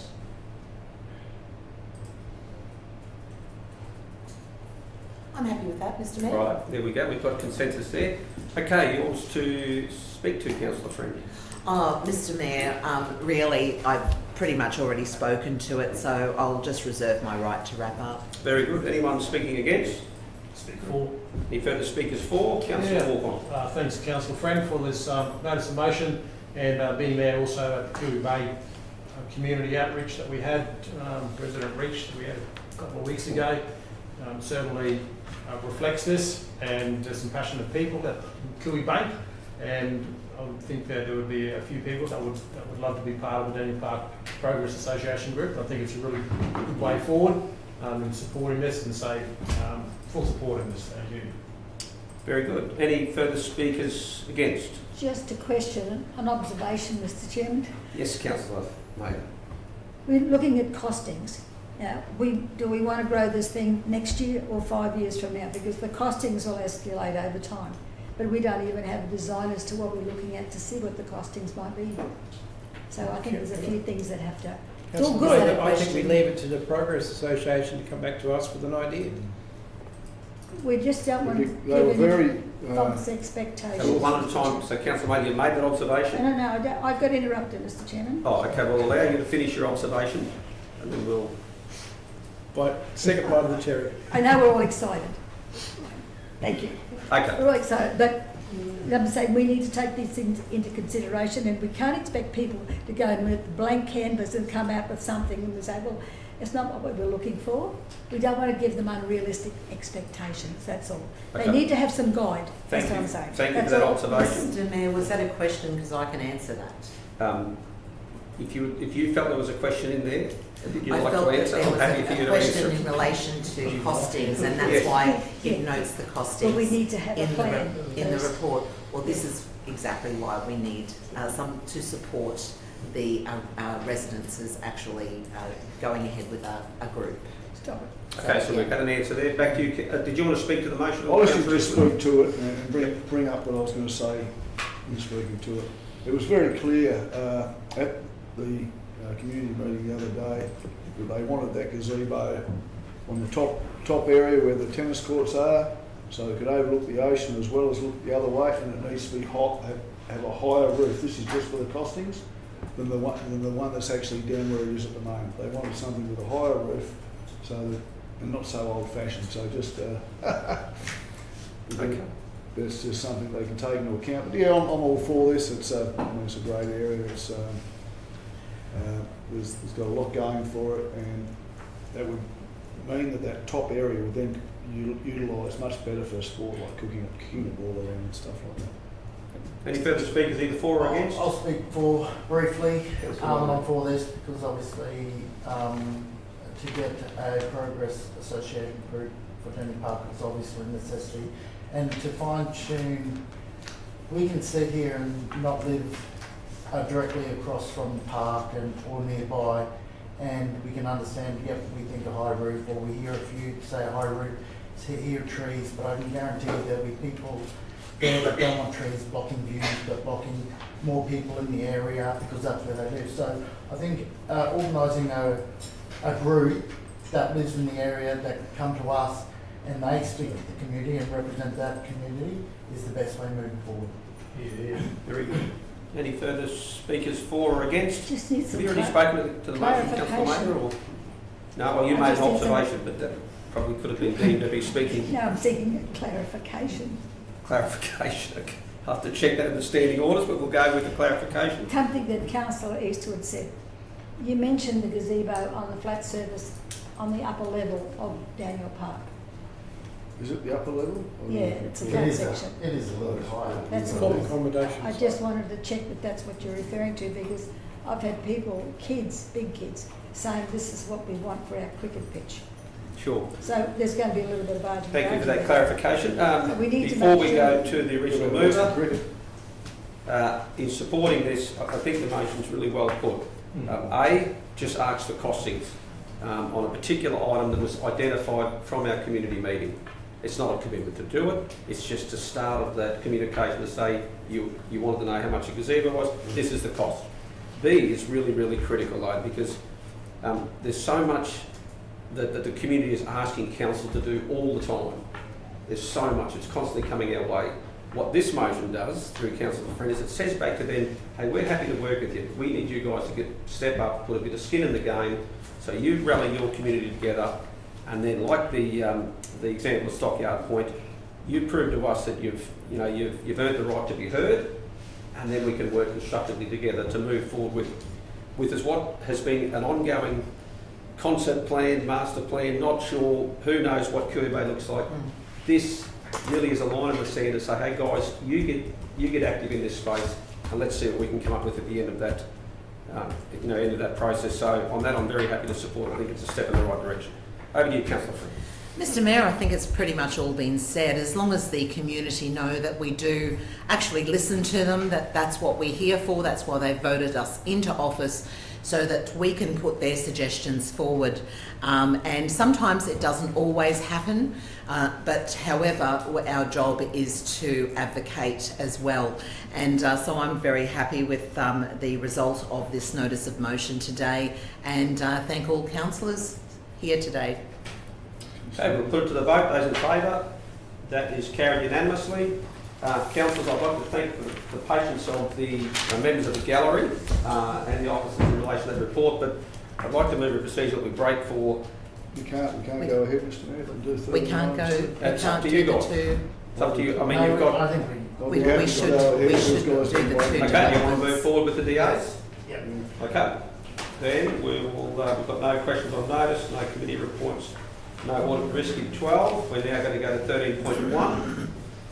Development allocation for reconfiguring a lot, one lot into two, and a material change of use for a dwelling house, building location envelope located at 13 Barlows Road, Toowoomba. Okay, over to you, Greg, and Greta, the responsible officers there for this report.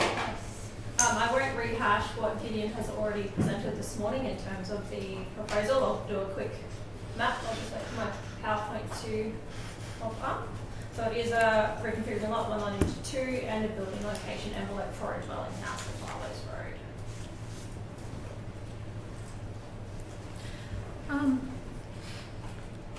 Mr Mayor, Councillor do Freeman. we need a mover and seconder before we actually... Not necessarily. Well, I would like to put a procedural motion. Certainly. Put a procedure Thank forward. you. That it would be... Oh, where is it? Go on.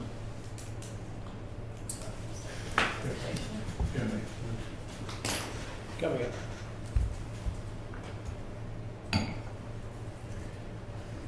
Okay, there's the recommendation up there. Thank you. That in relation to the application for a development permit for reconfiguring a lot, I won't read it all at this point. Yeah. At 13 Barlows Road, resolves to approve the application. I'll second that. It's a procedural. Oh, it's a procedural. Doesn't need a... Yeah, I'll second it, whatever it's- Mr Chairman, it's an Well, it is alternative motion. it's an alternative motion altogether. Happy for you to, So you're saying, Mr Mayor, that it's a foreshadowed I don't motion? believe that we can deal with it as procedural as such. So it would be a foreshadowed I think it'd be motion? a foreshadowed motion. I'll move a foreshadowed motion that we approve. Okay, approve it with associated reasons to justify it. Well, I think so. It would be important that they are provided, which I'm sure you will, Councillor Friend. I'm not questioning that you're not going to do that, but it's important that we have, well, council has justification as to why they may not support an officer's recommendation. So, Yeah, I okay. could probably help. I can do just that. with the foreshadowed one, Yep. just with the expected growth. But we're not there yet. well, there won't- Is that not what we're doing? no, not at this point. Not at this Okay. point. We'll go first and then. Well, there's a foreshadowed motion there that just for councillors' benefit, that in the event that this motion does not get carried, Councillor Friend has put an alternate motion that we would not be supporting the recommendation, and there would be an alternate motion put forward to support the DA. Is that basically your... Yes. Okay. So, Greta and Greg, did you want to provide us your commentary? We've got that foreshadowed there, sitting there, and then we'll see if there's a mover and a seconder. Yep, so I'll just jump straight through to the reasons for the refusal since you are familiar with the proposal. So the proposal increases the likelihood of significant land use conflicts, compromises the potential to use the subject site and adjoining land for its own purpose, which is rural activities, and is not consistent with the intended character of the rural zone moving forward. Each application is assessed on its own merit, and historical subdivision does not set a precedence. Rural places should predominantly be retained in larger lots to support the ability for rural activities to occur, and small rural residential lots should only occur where demonstrated need within townships of Coral, Mount Chalmers and Caves. So the proposal does not meet this minimum lot size of 10 hectares per lot, and therefore cannot be conditioned to comply, and officers do recommend refusal. Good on you, Greta. Thank you very much. Okay, councillors, if we go back to the original officer's recommendation to see if we can enter into formal debate about that. Do we have a mover and a seconder for the officer's recommendation?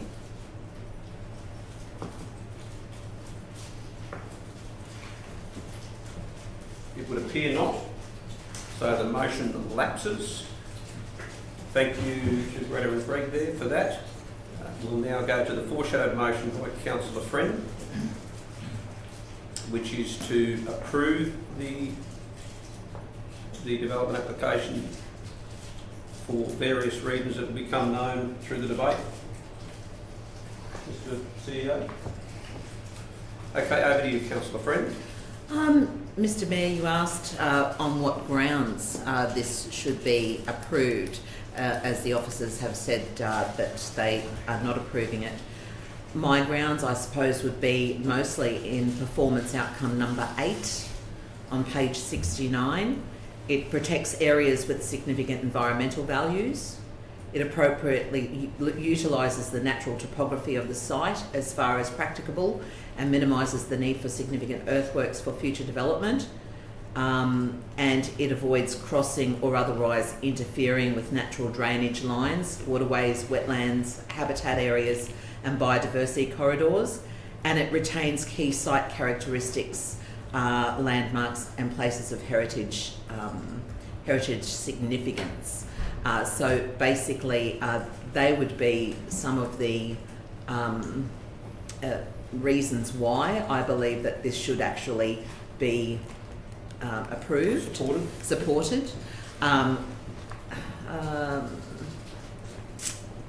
So the design is well integrated, performance outcome 7, well integrated with the surrounding locality, having regards to roads, streets, pedestrian and cycle networks, etc. So performance outcome 7.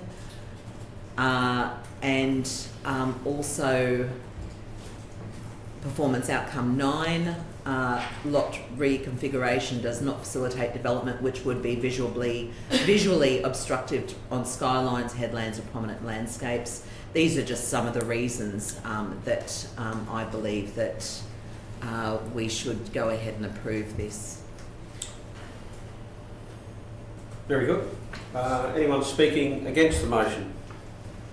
Or anyone further speaking for? Councillor Walcon? Yeah, I'm speaking for it, Mr Mayor. And you see the mapping with that vegetation split in the middle of it. There's nothing too much that can be done with it. So the outline of where they're going to be. Oh, sorry, we don't have a seconder as yet. I'll second it. Okay, we'll have Councillor Watson seconded there. My apologies. Back to you, Councillor Walcon. Thanks, Councillor Watson, for noting that. Appreciate that.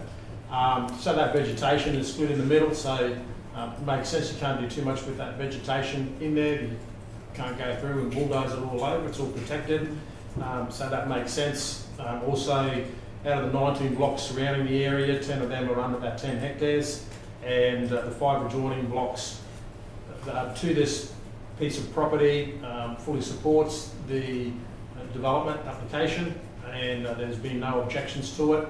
And so I'll be supporting this motion based on those reasons. Thank you, Councillor Walcon. Any further speakers, either for or against? Mr Chairman, could we go back to the dot points that we had before, Corey, please? Can I go for? I'll just let Councillor Mate finish there. We had dot points there to say that it doesn't comply. There we go. Yeah. I think some, if not most of those, can be argued successfully. Likelihood of significant land use conflicts. There are no primary production that conflicts there. So you're speaking for them? Yes, yes. Yep. Speaking to the motion, thank you, Councillor Mate. Yep. Compromises the potential to use the subject site and adjoining land for its own purposes. Everything we see from bare ground is rural land. And we have so many parcels of land that are used for everything but rural purposes. And what we have here is a lifestyle. It's the use. It's been surrounded by like uses, even though it might be zoned, and it may not comply with the 10 hectare rule. But it actually supports what is already in existence. And I don't know what else you could do with that land. You couldn't grow strawberries and you couldn't grow cows, because if you wanted to put a tractor on it, you might upset the neighbours. Then you'd have a conflict. But if you're using it for like purposes, it's compatible.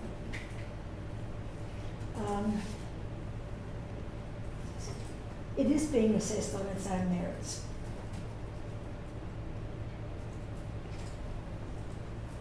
And the vegetation there gives it the protection it needs to retain its integrity as a rural home site.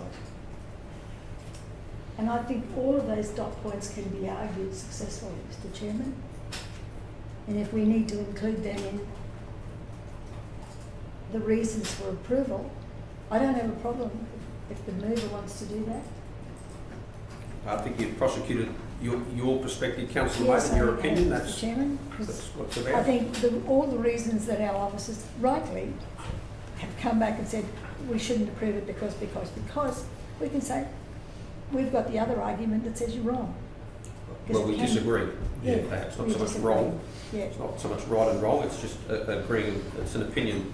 yes. Thank you, Councillor Mate. Any further speakers for or against? Oh, just very Councillor. quickly, look, I must admit at first when I read the agenda, I was had concerns because I know that's a growth corridor along there. But at the same time, when you start looking at it and how it's been cut to allow for the trees to stay there and the blocks to be cut to suit where the creek bed is and everything, there doesn't seem to be any flooding issues. And I don't see any major issues coming onto the Tamby Road. So I feel it's a win simply because too many times we had subdivisions done and they're just, every tree is removed, and in this case I can see they'll all be protected and when we'll have still have our bush out that way. So very happy this could go ahead.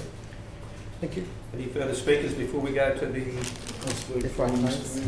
Councillor Eastwood? I guess to me, again, this shows to me that our planning scheme is a little out of date. This block of land is fairly close to Toowoomba and to Tarangambar, and our suburbs are moving further and further out. And so I guess our rural land needs to move with the times as well. It could be argued that this land should be set aside for maybe further residential development down the track. That's the only thing that, to me, sort of rings a couple of alarm bells. But at present, that block looks like it is made to split in two with that vegetation that runs through the guts. It's got good access. The planner has gone to the extent of putting on some home sites or proposed home sites in some good areas that sort of, I guess, deal with the fire hazard. So I would find I'd have no reason to object to this, and so I'll be voting for it. Okay, before I hand over to Councillor Friend to wrap up, Mr. CEO, if I could just commend our tremendous planning staff for their comprehensive report, which they've done in line with our current town plan, and we would expect nothing less. So thank you for the work you've done there. It's probably clear that the councillors are foreseeing the need to amend that town plan, and I'm sure that will happen in time. What that exactly looks like, we don't know. But there's a good chance it could reflect something like what we see before us, because I do support what Councillor Fred has put forward. I think there is still the ability to do small rural type activity on that block and still have a wonderful home there at the same time. So I actually think it will add to the fabric of that sort of peri-urban sort of or rural residential living, which people absolutely love here. We've seen massive demand for that. Whether it be North Point Road, whether it be the blocks around the corner opposite Tamby Post Office Road, Cherokee Stud. There was so much demand, and this is just a wonderful product that strikes that balance. It just means that the lot sizes are a little smaller. So thank you for the work you've done, and I'm happy to support this. Over to you, Councillor Thank Friend, you, to wrap Mr up. Mayor. Look, I do concur with you completely in relation to the officers. They're doing their job. They're constrained under what the planning scheme and the Planning Act does say. However, this proposal does not affect vegetation overlay and the natural environment, and that was a big tick for me. There is also proposed access quite easily off Barlow's Road, and this area in particular is expanding with a proposed close by shopping centre just down the road that we approved not long ago. So I'm sure that we'll see smaller blocks emerging from this particular area. And also too, there was no submissions against. They were all for in support, as I am in support of this as well. So I commend it to the table. Okay, on that note, we'll put the foreshadowed resolution or motion to the vote. Those in favour? That's passed unanimously. Thank you, councillors. That takes us now to 13.2, development application for reconfiguring a lot, one lot into 3 lots, and access easement, and a material change of use for 2 dwelling houses located at 195 Neils Road, Bonbula. We have Greg and Jenna. Hey, good to have you here at the table. So good afternoon, Mayor and councillors. Gideon did a very good overview of the site and location, so we might just quickly skip through my slides as well. So it's a locality plan. It's across from South Neils Road, also frontage to Dowlings Road. There is a number of overlays over the site. The code plan, so it's for 3 lots, subdivision into 3 lots, and an access easement to service lot 1 and lot 3. And then there's also building location and block proposed on 2 of the vacant lots. Sorry. I thought you were finished. My That's apologies. okay, that's okay. The application is recommended for refusal. The development does not meet the relevant assessment benchmarks. The lot layout results in all proposed lots being less than the minimum lot size for the Capricorn Coast Rural Precinct. The proposed building location envelopes are not for uses that will be ancillary to use of the land, being within that rural activity zone. And there's no overriding need shown for the requirement for this development. So there's not sufficient reasons to support an alternative favourable consideration of the development. Mr Mayor, Thank you, Greta. if I may, Yes, through Councillor you, Friend. once again I foreshadow another motion to approve this. We can certainly then, when we get to that foreshadow, go through the reasons. But I do have some questions, Certainly. if I may. So thank you very much. On the recommendation A, number 3, it states here that there's no overriding need shown for the requirement of the development, as there is potential for the development to be located at alternative sites that are better suited for use. My question is that I don't read those words very often. So how many generally applications that come in similar to this one that show an overriding need? So through the chair, when the application is not consistent with the scheme, there has to be demonstrated need. That's another assessment benchmark that you can look at when the application is impact accessible. So there's been no demonstrated need. So for this application, the lot sizes would be more suited to somewhere in the rural residential zone. Sure, thank you so much. And this development is classed in a rural zone, yet the boundary is on the racecourse. Is the racecourse classed as rural? We'll have to just double check the zone. And I have one more question and then I'm done. Thank you, Mr Mayor. Certainly.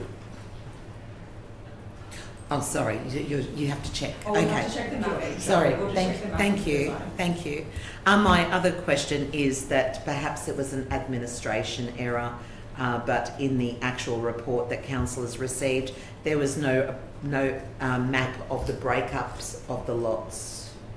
That was just an administration error that we forgot to Yeah, capture. thank you The very proposed much. plan is the one as per the slides. Yeah, thank you very much. Okay, any other questions, councillors? Sorry, through the chair, the zone Oh, sorry. of the racecourse is sport and Sport and recreation. Of course. Okay, thank you. Okay, we shall now go to the original officer's recommendation. And I'll ask to see if there is a mover there and a seconder. Original. This is the original, yeah. Just one more, so is there any movers or seconders for that would appear no. So that motion lapses for the want of a mover and a seconder. We'll then go to the foreshadowed motion by Councillor Friend. And do we have a seconder there? We have a seconder in Councillor Watson. Okay, over to you, Councillor Friend. Mr Mayor, as per the last particular DA, once again, if we go through all of the performance outcomes that do comply, I believe that these will actually be a good result for the reasons why we should approve it. The development will not result in land and water degradation due to the movement of sediment and the handling of liquid and solid waste. Major earthworks and vegetation clearing will not be required. And if we just go through, the proposed building envelopes comply with setback requirements and can be provided with vegetation buffers. The subject site does not interfere with stock routes, not that I'm sure that if there are stock routes in the area. It complies with the requirements of the Development Works Code. And so many of these we can actually go through and say that it does comply. The proposed lot configuration does not interfere with natural environmental values. It also, the resulting lot configuration is unlikely to be visibly obtrusive. So for amenity, it's not going to harm amenity. So yeah, that's just some of them that we can look at. I'm sure that there are a lot more that comply under the performance outcomes. which we may be able to use to state our case as to why we want to approve it. Thank you, Councillor Friend. Anyone speaking against? Anyone speaking for? Councillor Walk-on? Yeah, look, well done to the applicants who are putting forward this this application. I have the privilege personally of living on a block that's being subdivided and enjoying the lifestyle living on a rural block. Is that a conflict of interest that you wanted to raise? Well, I hope not. Well, it's nowhere near the area. Just checking. Just checking. It's good to check, though. So, you know, they're enjoying that lifestyle block, which I suppose that last application that DA went through, enjoying that lifestyle block. But importantly, for me, the 12 applicants, 12 letters of support and no objections for this this land being split up into 3. So they've got my support there as well. Thank you, Councillor Walker. Any further speakers, either for or against? Councillor Watson? Just as you drive along that road, you realise such a nice area and how it's green. And knowing that we know that it has a bit of a wet area to it, I can't ever see it being future residential land. So I say leave it as rural and allow people to enjoy it, and more people enjoy it with the smaller blocks that are probably more manageable. And I see no reason to oppose this motion. Thank you. Thank you, Councillor Watson. Any further speakers? Councillor Eastwood? Yes, Mr Mayor. When I first saw this come up the shape of it, I thought it was a maths test. I didn't know whether it was an isosceles triangle or an equilateral triangle that was being broken up into other forms, but... relevance, please, Councillor Eastwood, at this time of the day. Yeah, he's hungry. But look, again, it's the same as the other one. It just makes sense. It is still relatively close to town. It seems it's the way we, as a council, we seem to be moving, and I'm happy to support it. We're a growing location. We do offer. Well, this does give us the opportunity to offer these smaller lifestyle blocks, and yeah, good on the applicants, and I'll be supporting it. Any further speakers, councillors? Do you want to wrap up? Yes, Councillor Friend. I'd just echo my thoughts from before. Commend Greg, you and your team. You're in a difficult position. You present us with the facts as you should, based on the planning scheme. We totally respect that. But clearly there's appetite to allow probably small lot sizes in that rural zone, which is probably the only sticky point there. But importantly, bushfire has been addressed, which I think was acknowledged in the report. And so those real non-negotiables are the things that we look for. Vegetation is another one, of course, that we want to ensure that we protect, and bushfire safety is something that's paramount. So that's been addressed in this report. So on those grounds, I'm prepared to support it. But do thank you for your work. Over to you, Councillor Friend. Thank you, Mr Mayor. Look, once again, I do think that in this particular area we're going to be seeing more and more of these emerge, given that you've got mum and dad developers wanting to do something with blocks perhaps they've purchased or inherited. But given this particular one and the bushfire overlay, the report clearly states that this development application supports and does not hinder disaster management response, and it avoids increasing the severity of natural hazards. It also prevents the potential damage to surrounding properties. And this development application maintains or enhances the natural landforms and vegetation that provides mitigation against natural hazards. So that was a huge thing for me in wanting to look at approval for this. But once again, I can concur with Councillor Walk-on that there was 12 submissions and all were for it. So, to me, that's just a big win. There weren't any against. Thank you. That concludes our debate. We'll put it to the vote. Those in favour?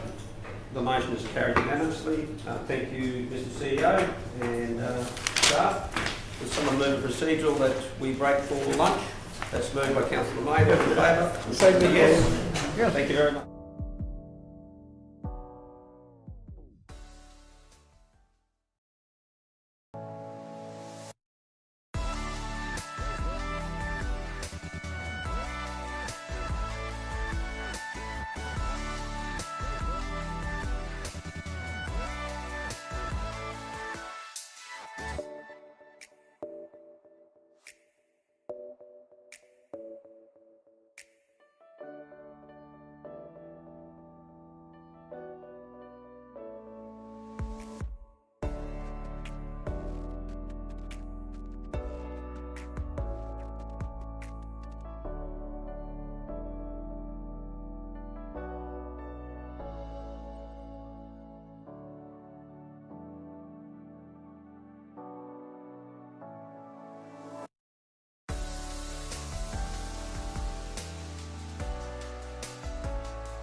I We think on? Jonathan might have asked. Okay, we're back on live stream after a lovely lunch. Thank you to the staff that organised that.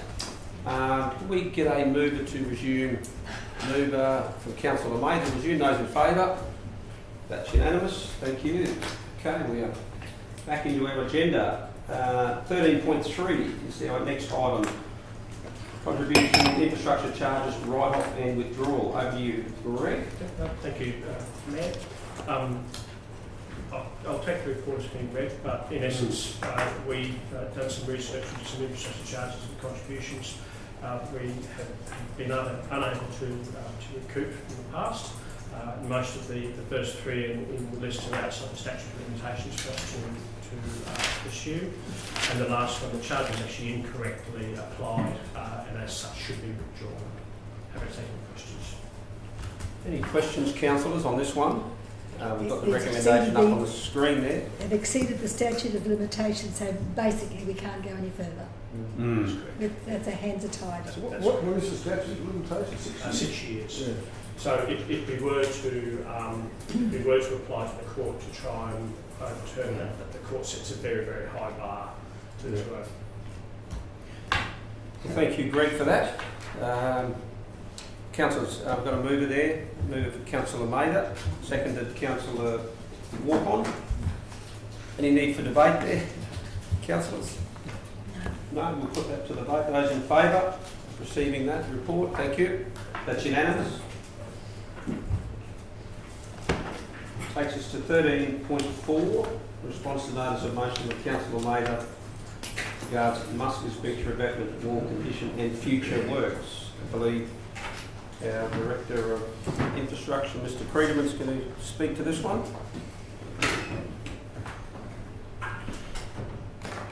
Thank you, Mr. Mayor. This is in response to a notice of motion that was received it was back in May or June this year.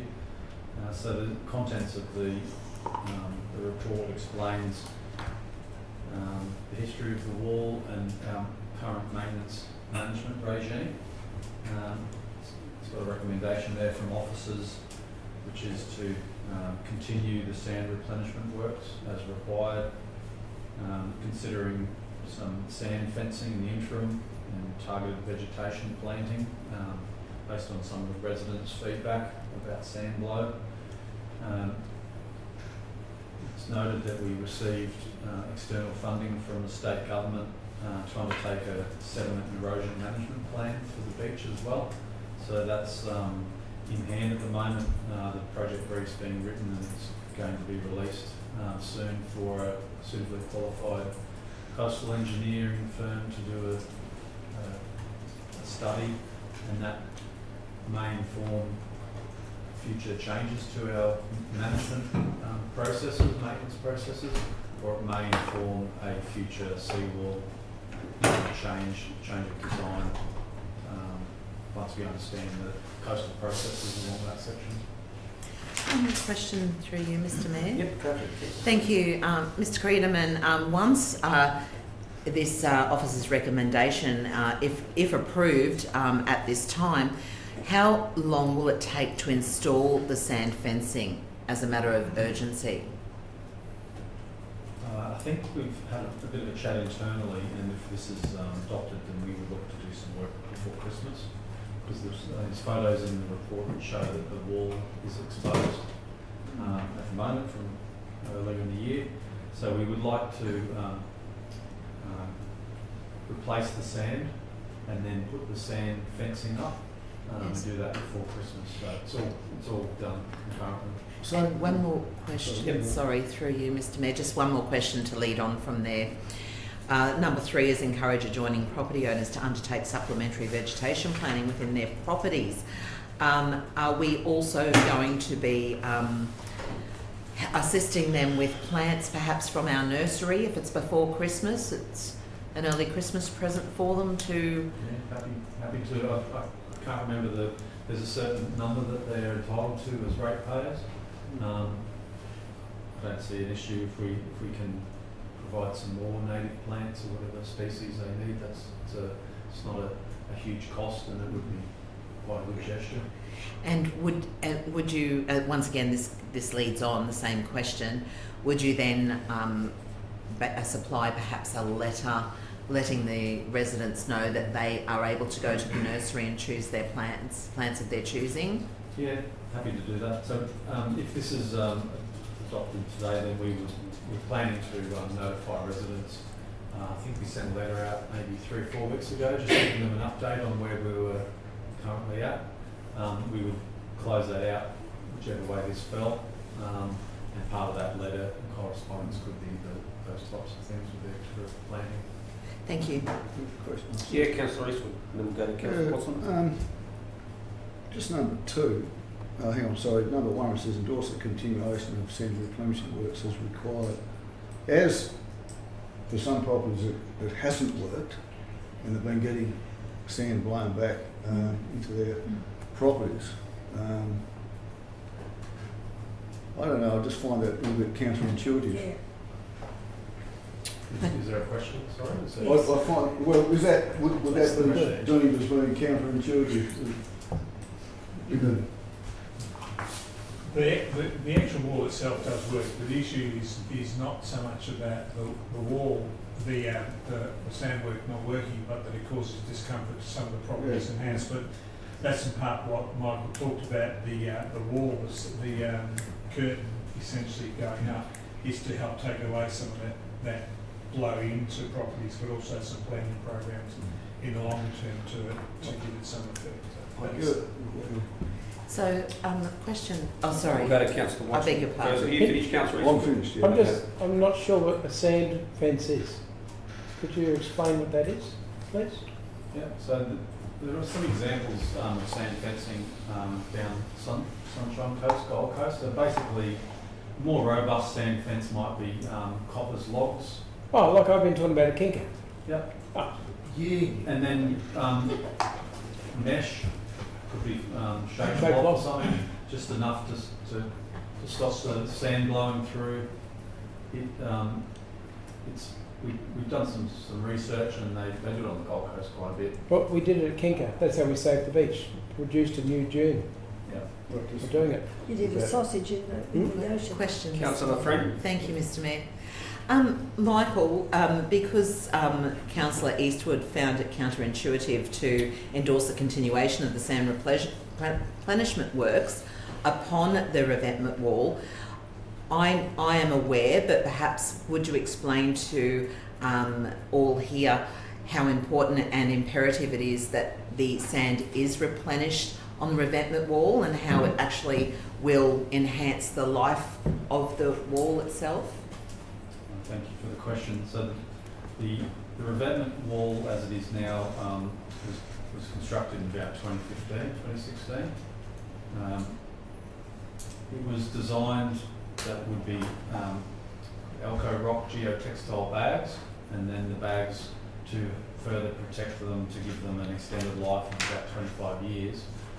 Cover those bags with sand because they can be prone to UV deterioration or vandalism from people who might enjoy fishing there. Sometimes in other places I've seen where they stab the bags to hold the rod and so on. So it's good to cover the bags to protect them.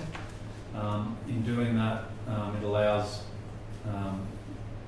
grasses and native vegetation to grow through the sand. I'm thinking probably 80%, 90% of this wall that's worked. In the last 5 or 6 properties at one end it hasn't worked as sufficiently.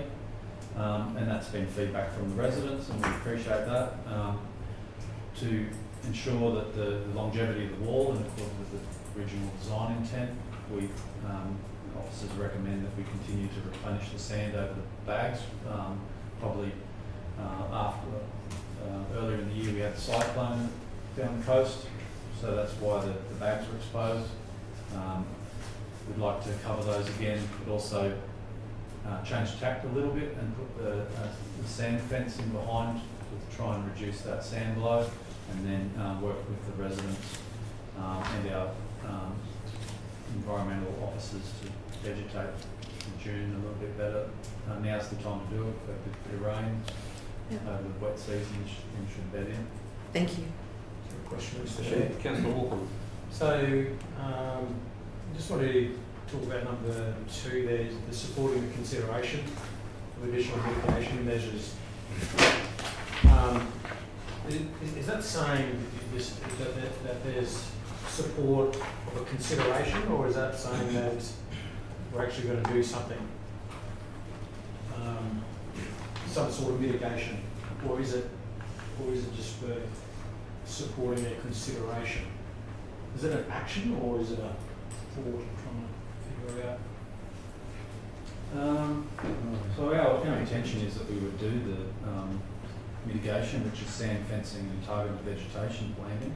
Okay. So if it's to be clear, I'd be happy for the words to be changed slightly and just say council endorses the continuation of the sand replenishment works and additional measures including. Yeah, I'd be happy with that. That'll just make it a bit clearer. So in Kylie, is that on the screen? Just stop there. Then take out those couple of words there. Just put the endorse and then endorse additional mitigation measures. Something like that. Yeah. Is that? Yeah, thanks. Michael, appreciate that. That makes it clear for me. Thank you. Question, Mr Mayor? Everybody else? have Councillor to- Mather. Michael, have you spoken to the people in relation to this fencing and these remedial matters? Because I think this is going to be World War III if we're talking about sand fencing and covering the bags. I mean, I don't disagree that something needs to be done. This is a really expensive exercise that we're undergoing here. Is this, I wonder, a temporary measure till we come up with something that's going to see us through? Thank you for the question. We haven't spoken directly with the residents at this end of the beach because we wanted to see whether the council would endorse it. But if it works, yeah, the way the wall's been designed, it's supposed to be a 25-year design life, and if the sand stays on the bags and then the sand doesn't blow and there's vegetation, the creepers, and I'm not a botanist, but natural vegetation grows over the existing sand and it holds, that's great. The fence can stay there and protect the sand blow from the sand blow as well. We'll see what there's a sediment and erosion management plan that's going to be developed. It might, whoever those consultants are, they might say what's being done now, if this goes through, is spot on, it's good practice. It's a combination of hard engineering and soft environmental controls. Or they might say, no, we need to step it up to the next level. That's what the SAMP will provide us. It will provide us an evidence-based solution, which may or may not take us to the next level.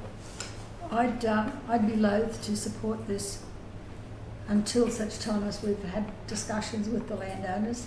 I mean, we can always come back at the tail end of another meeting, but I know what their feelings have been with the sand inundation in their homes. Everywhere, everything's rusted. So we have sent correspondence to the 6 houses that were meant just to let them know that we were planning to do some work. We haven't had any negative feedback at this point in time. And I appreciate that there is a need to consult, and we'll continue to do that. But one of the things that I think Michael did allude to in his report was there is a degree of urgency to this, because we have dragged this issue out a little bit, and we do need to act on it. But while the bags are expired, they do become a problem. So the issue for us is we are able to do the bags, but we at least in the meantime, while we do the work, we can do consultation with the community, and I'm perfectly happy to take that on my department to do some of that work with the 6 households in particular. Can I make more of a statement, just in my experience of Kinka Beach? Just that. You want to say it for the debate, or yes? Oh, I'll just say if that sand, if we can put the sand fence in, it's counterintuitive what you're trying to do. You'll find that you won't even see the sandbag in the future. It worked that well at Kinka. Councillor Mather. Can I make more of a statement, just in my experience of Kinka Beach? Just that if we can put the sand fence in, if that sand, if we can put the sand fence in, you'll find that you won't even see the sandbag in the future. It worked that well at Kinka. That's all. Thank you for that observation, It was Councillor. observation, wasn't it? Sorry? It was observation. It was an wasn't observation, yeah. Mr Mayor, I have a question. Wanted to amend the standing orders to address observations, so to speak, because they seem to be coming out a bit more. I have a question, Councillor Mr Mayor. Thank you, through you. Michael, how much was the original revetment wall, before we go on? This is a question that has a number of moving parts. What happens if we allow them to the elements without being covered in sand, and approximate cost to replace them in the future, considering that the residents are paying this separate charge on their rates to have this wall to protect their boundaries and their homes from collapse onto the through erosion? So the original construction was $1.6 million. I'm reading from the report, so I'll summarise it. $1.6 million in about 2015, average of $59,000 per property across 27 properties. Initially had a revised to 25-year design life, Instead of 50. and in compiling this report, we found some correspondence from that time from the previous person in my position writing to the residents saying that the wall is paid for by the residents, but it'll become a council asset and we'll maintain it for the life of the asset. And then my interpretation of that is then once the asset reaches its useful life, it's our asset, we will then take ownership of it and replace it to whatever in 25 years' time. But when perhaps maybe I wasn't clear, but what happens if it's not maintained by having that sand on it? The life of it will reduce. Will reduce, yeah. And this is what the concern is at the moment about the UV rays on the geotextile, etc. And if it's not maintained with the sand, then it's basically open to the elements to actually collapse, and the residents are still left with a bill on their rates with no wall, and with the possibility that their backyards may fall into the beach. Am I saying if without a wall there? Yeah. Yeah. Councillor Rees, would you spoke? No question. Well, we could live with the same. With the sand, the way it gets blown around, I'm just wondering, is there any possibility of possibly giving those ratepayers maybe some credit or something, maybe in water usage, maybe so they can wet it down, so that, because that way it's going to save the wall, save the sand, because it's when the sand dries out that it blows. If the sand's kept moist, then it's not going to blow, and there's more opportunity for it to have some sort of growth within it, you know, like some sort of plants. But if it's dry, it's just going to, you put it there, even the sand wall, just that area is just going to possibly keep causing problems. But if it was moistened somehow, and we're able to do that, or allow that, or pay for that, then it might save the wall. And also, Councillor, maybe if I could answer the question about Michael, not put Michael in a difficult position. One of the difficulties with sand is it's quite pervious, and so you can keep putting a lot of water into it, it'll just go straight through. It's the silicon. The cost of us giving relief in that would be quite significant, I would have thought. And I would have thought, given the recommendation that the officers got in terms of the works that they're proposing to do, our view would be that you are better off to at least try this first, do the consultation with the residents as we're doing it, but monitor that closely as we would do, and you know, we can adjust as we go. But this is what we think is a reasonable plan to move forward. We come generally recommending that for that reason. Just to pick up on Councillor Rees's point, what reassurance, I guess, or what would your management be of the plantings that council's identifying it's going to carry out? There'd be an expectation that they would be warned by council to give them a chance of surviving, or do they? Yeah. So talking to our construction and maintenance team, we were looking to work with our parks and facilities team to do a joint planting initiative if this is adopted. And then we would likely take one of our water trucks down there and run a hose and try and water it, get it established. It's a growing season. Hopefully we get some good rain over the summer. And the natives will be picking the right plants, and then it will manage itself. I'll move this, Mr Mayor.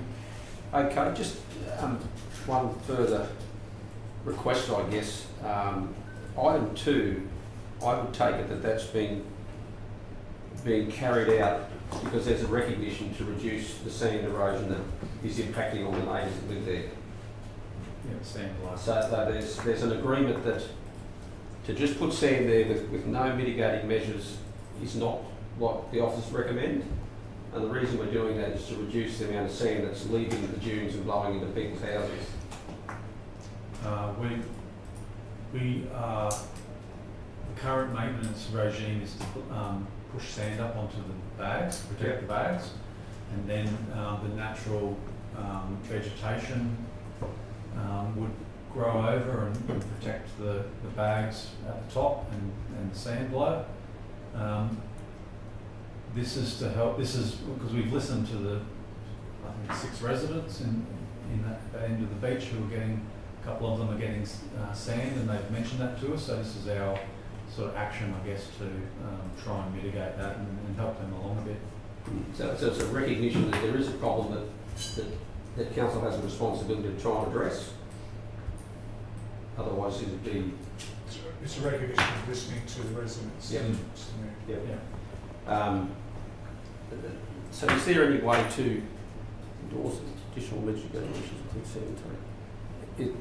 Is there any need to state that as to the purpose of it? Otherwise, because if there's nothing to measure against, what happens if the plants don't survive and they get wiped out? Or is it something that we monitor over the next 12 months? We'll definitely monitor it because there's no point putting plants in and then taking pot likely to survive. We want to make sure that we've got an outcome for the Chance of effort success. that's putting in. Yeah. And in the event that it's not successful, well then I guess we'd look at other. If we still believe that we had a responsibility to try and reduce the sand, we'd look at other measures potentially. So that's where these shoreline sort of sediment and erosion management plan, which will be undertaken in the next 6 months, say, provide medium and long-term options for foreshore protection.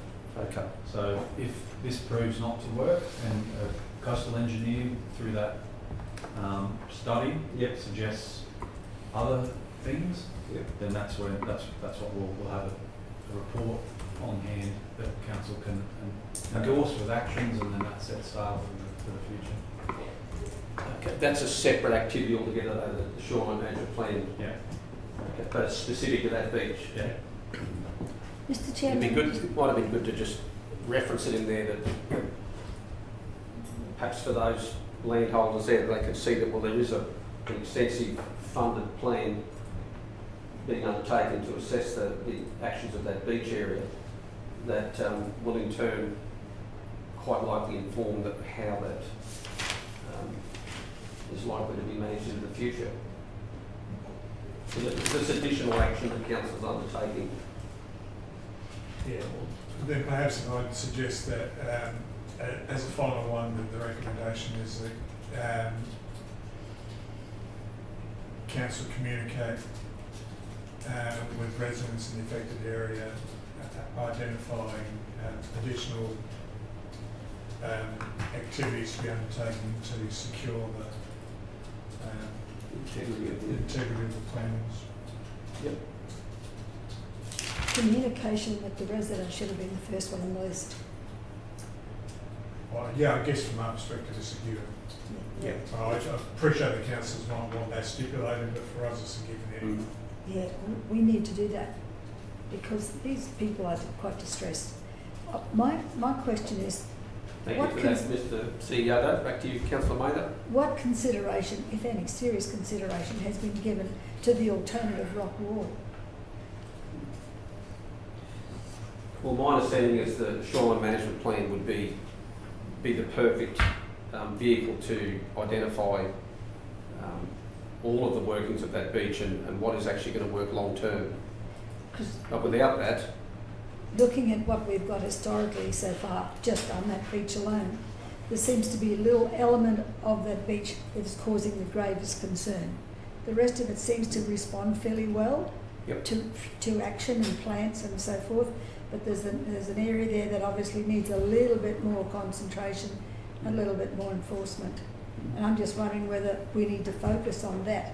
That's causing us all the grief and the costs. I guess point 4, Councillor, the only response I'd say is point 4 gives me some assurity that there is going to be greater scrutiny on the mechanics of that beach. That's as Michael indicated, that's what that shoreline plan is all about, is really having an expert who provides his advice about what the longer term plan is. And it may well be that they come back and say the only way to fix this is through a rock wall. I wouldn't suggest that is, but we're leaving it, we're asking experts to come in and provide us with advice in that. We don't necessarily want to make that up as we go.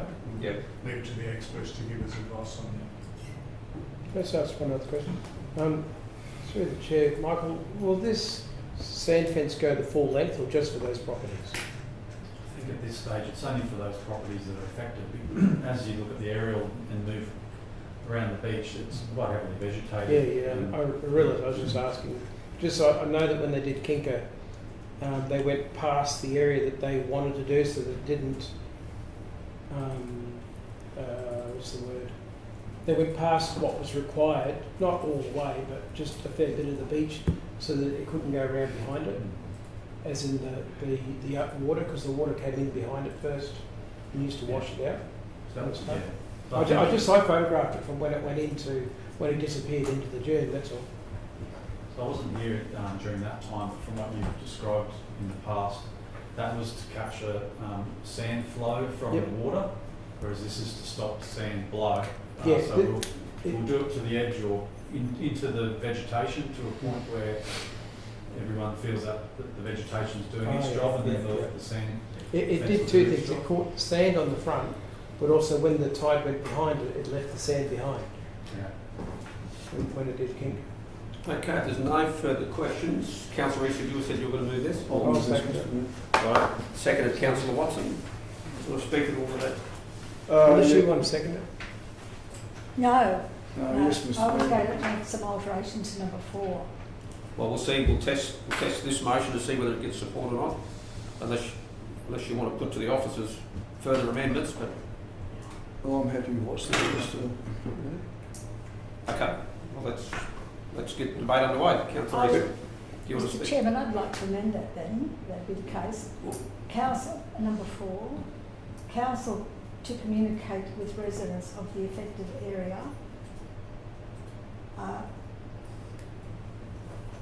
prior to any additional activities being undertaken to ensure that's all changing before my eyes, etc., etc. Prior to works being undertaken. Mr. CEO, can you Yes. notify them before the works With begin? residents in the affected areas prior to any additional activities being undertaken. Mr. Mayor, I'd caution that for the reasons I've stipulated before. I think from an officer's perspective, we would be happy to do it in conjunction with the work we're doing. The problem with doing it before and in waiting is that we believe we're at a point where we have to act on the laws and to do the consultation, come back and do a review beyond that may just be exacerbating the problem, whereas if we agree to do the consultation whilst we're doing the work and make sure we're cognizant of any sort of feedback that we're getting from the residents, then I think we're in a much better position to do that. If you take Doesn't mean that the first three things really negated if you're then going to go to the residents to speak to them about it again. No, we promised to go back to them before we do anything. I know, but we have done that. we've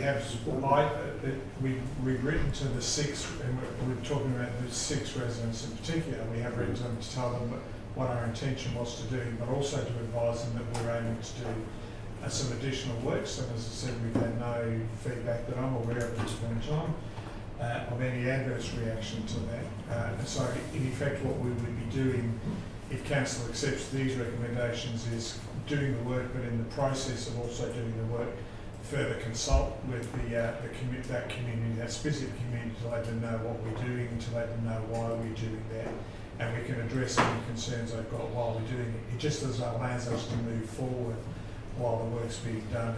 And agree with that, Mr. CEO. Is there the ability that the first action can be done as part of that tranche of activities to notify the residents that the council's resolved to do this, and this is the work that we undertaken? Well, that's what we consultate. The communication piece would be pretty well quickly done. Well, that may well, that's, I guess, if there's that commitment, that the residents will be notified of the outcome of today's resolution. Yep. No problem with that. Okay. And it'll be the first course of action we undertake. If that's in the minutes, that the heads were nodded, that's a yes. Oh, apologies. Yeah. Yep. Okay. Rightio, Councillor Eastwood. Yes, Mr. Mayor, look, doing nothing hasn't worked. Not that we have been doing nothing, but we've been doing minimal. This is, we're bringing in some extra things here, some extra mitigation measures, and let's hope that they do work, because we do need to do something to get the ball rolling and to protect what is not only an asset to this council, but it is also inevitably protects these people's homes and their livelihoods. But not to say that if in 6 months, 12 months, that we are still in the same position of getting sand wiped off with, then we'll bring it back to the table and we'll have another look at it. Because to not to do that would be counterintuitive. So that's what we'll be aiming to do. Very good, Councillor Eastwood. Anyone speaking against the resolution? Any further speakers for?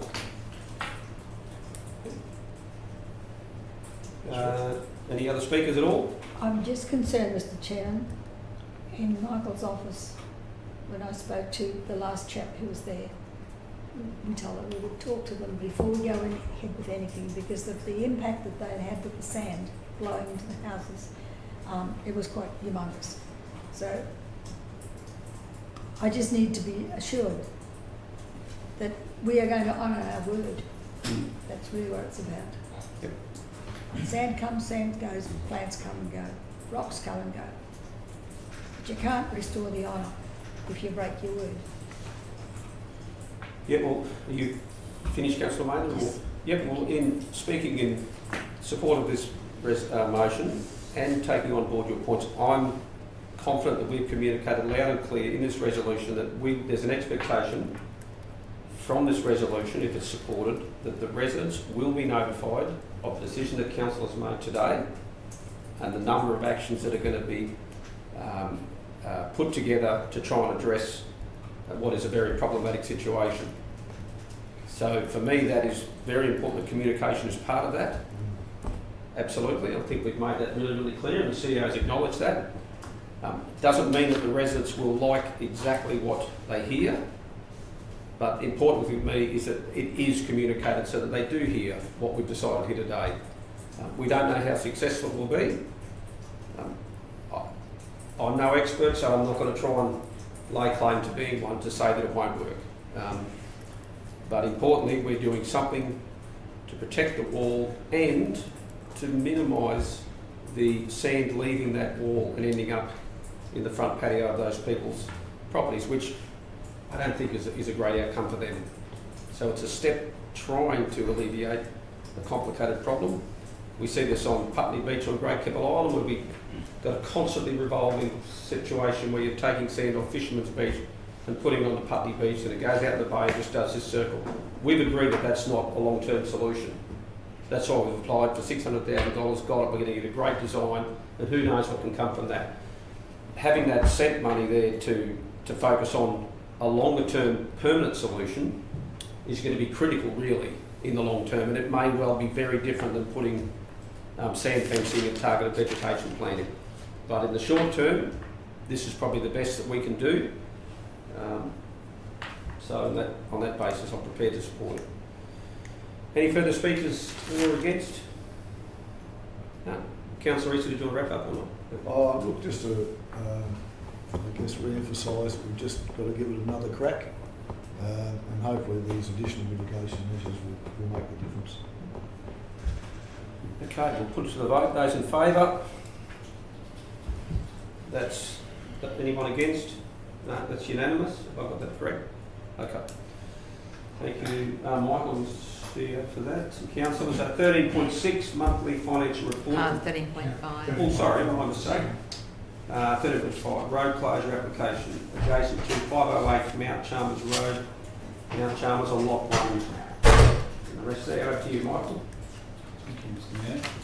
The officers have received an application for a resident in Mount Chalmers Road to purchase a portion of road reserve.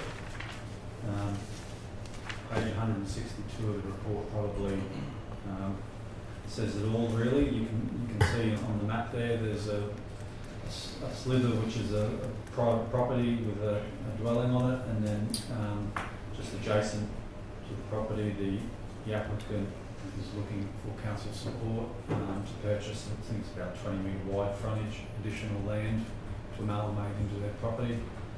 Officers have reviewed it and have no objection, and I'm happy to take any questions. Question through you, Mr. Councillor Mayor. Friend. Thank you.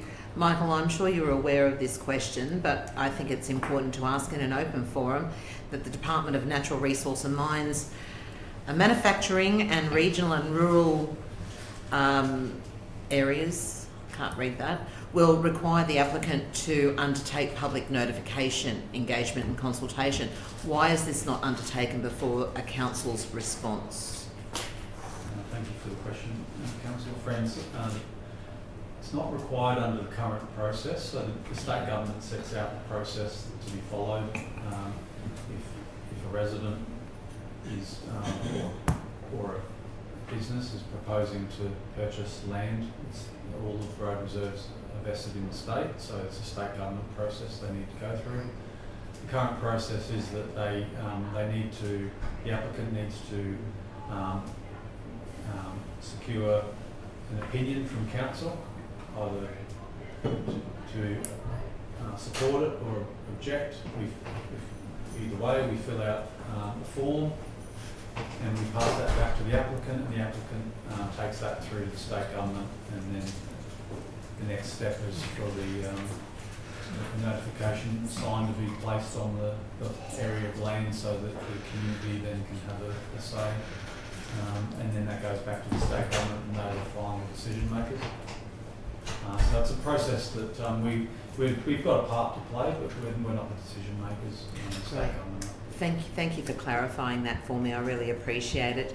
And I understand that it was no objections to this road closure were raised by the 11 council departments it went to.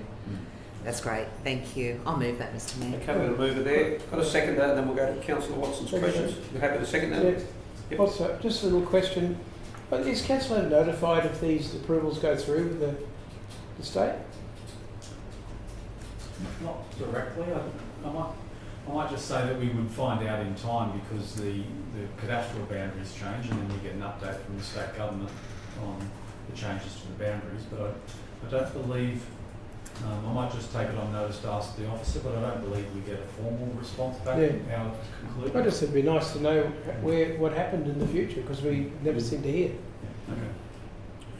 No further questions, councillors? Okay, Councillor Friend, did you want to speak to that at all? Or? Oh, Mr. Mayor, it's basically a common sense one, as all of the 11 council departments have no objection to this road closure. It certainly would be contrary to common sense for us to not follow their direction. Anyone speaking against? No? Anyone? No need to wrap up. We'll go to the vote. Those in favour? That's unanimous. Thank you, councillors. Now we go to 13.6 monthly financial report, period ending the 31st of October 2025. Start, that's going to do it. Who have we got there, sorry? You. Oh, yep, very good. Hands off the table. Thank you. Thank you.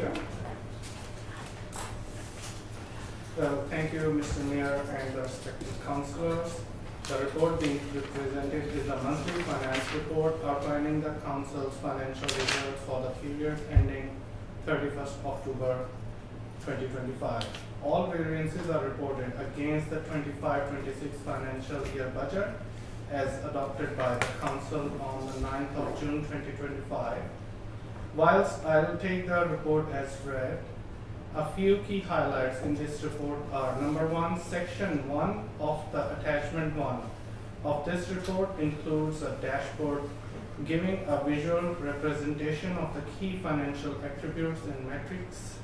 Number 2, council operational surplus for 25-26 year to date is approximately 14.677 million.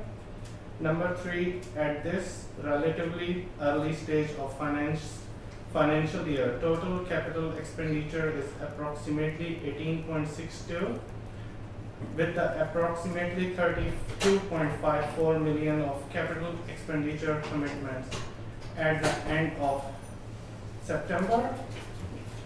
Council's total cash balance is approximately 17.99 million, of which 61.27 million or 34% is externally restricted cash holding. Council's total debt balance as of the end of October is approximately 14.94 million. And this is, the report also provides some information on rates, sundry debtors, receivables, a snapshot outlining some details on current tenders and contracts awarded and procurement activities. Thank you. Thank you. Any Will? questions? Any questions, councillors? Yes, I have a number of questions. Thank you so much. Really appreciate that. I have a number of questions, but the first one is, would you explain the major negative variance for the sales revenue?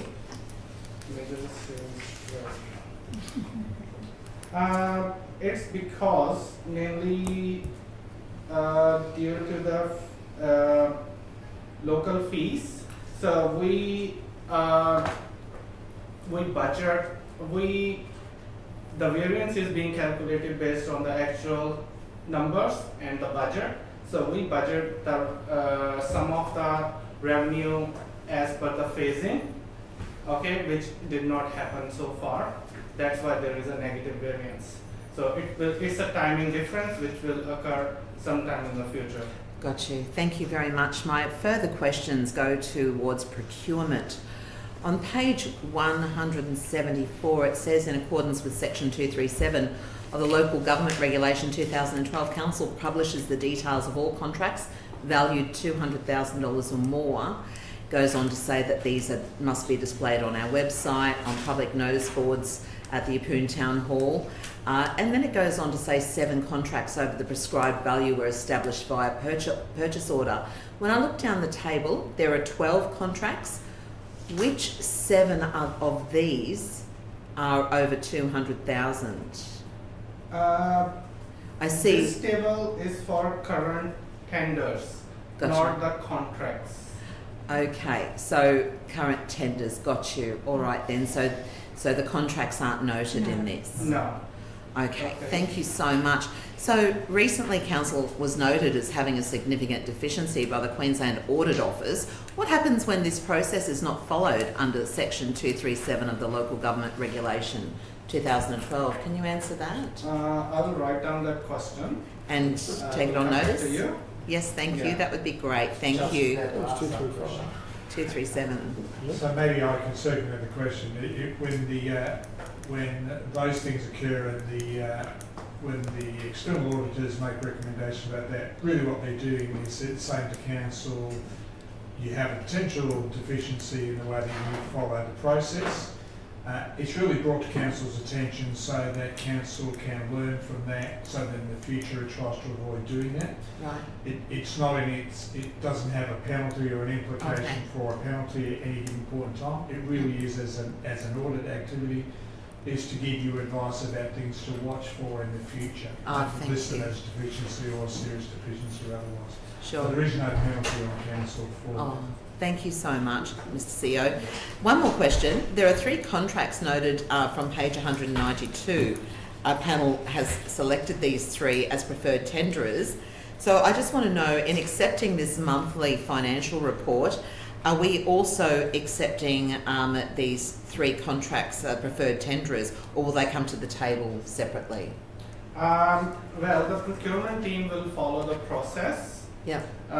and the procedures as per the guidelines of council, Yep. and then they will come to a decision. And if it's if we are awarding the contract Yes. as a council, you will see when it will be action. Awesome. Thank you very much. Any further questions, councillors? Oh, okay, we've got a mover and a seconder there and all for that particular one. Moved Councillor Walk-on, seconded Councillor Mather, thank you. Any need for debate at all, councillors? No? No one speaking against at all? No, thank you, Quill. We'll put that to the vote. Very comprehensive, and thank you for those dot points were very helpful, just in that format. We'll put it to the vote. Those in favour? That is unanimous. Thank you. For those in the room, Councillor Rodriguez, is that your colleague? You'll take note of that. Yep. Thanks, Quill. Thank you so much. Thank you. Okay, at 13.7, I'll move, Shire Mr. Mayor. Council and Bendigo Community Bank community grants round 1. Move, Mr. Mayor. Outcome, a mover there, Councillor Friend, seconded Councillor Walker. Okay, over to Laurie and Sarah, just so that you can let people know that who your names are occasionally. which one's which. You don't need to go into that much detail. So good afternoon. This report summarises the outcomes of round 1 of the 25-26 Community Grant Scheme, which is delivered in partnership with Council and the Bendigo Community Bank. We received a total of 26 applications, with 23 of those progressing to the assessment stage. These applications were evaluated by the Community Grants Assessment Panel against the established criteria. Following this process, the panel has recommended 16 applications for funding in this round, and these are detailed within the report. We are seeking endorsement of this recommendation today. I'm happy to answer any questions. Thank you. That would be Laurie. Sarah. Just keep them in. Question. Yeah. Question, Mr. Mayor. Okay, questions? Just thank Oh, you. Andrea. Yes, thank you, Mr. There we Mayor. go. Just through the Mayor to yourselves, thank you so much for all this hard work. I know the hard work what goes into this.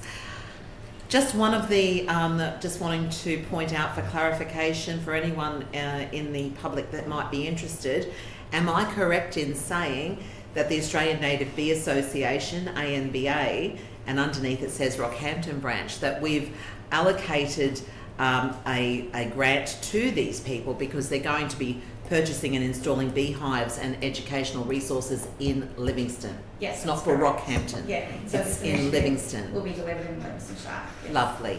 And only in Livingstone. Only in Livingstone. Thank you so much. Any further questions? Nope.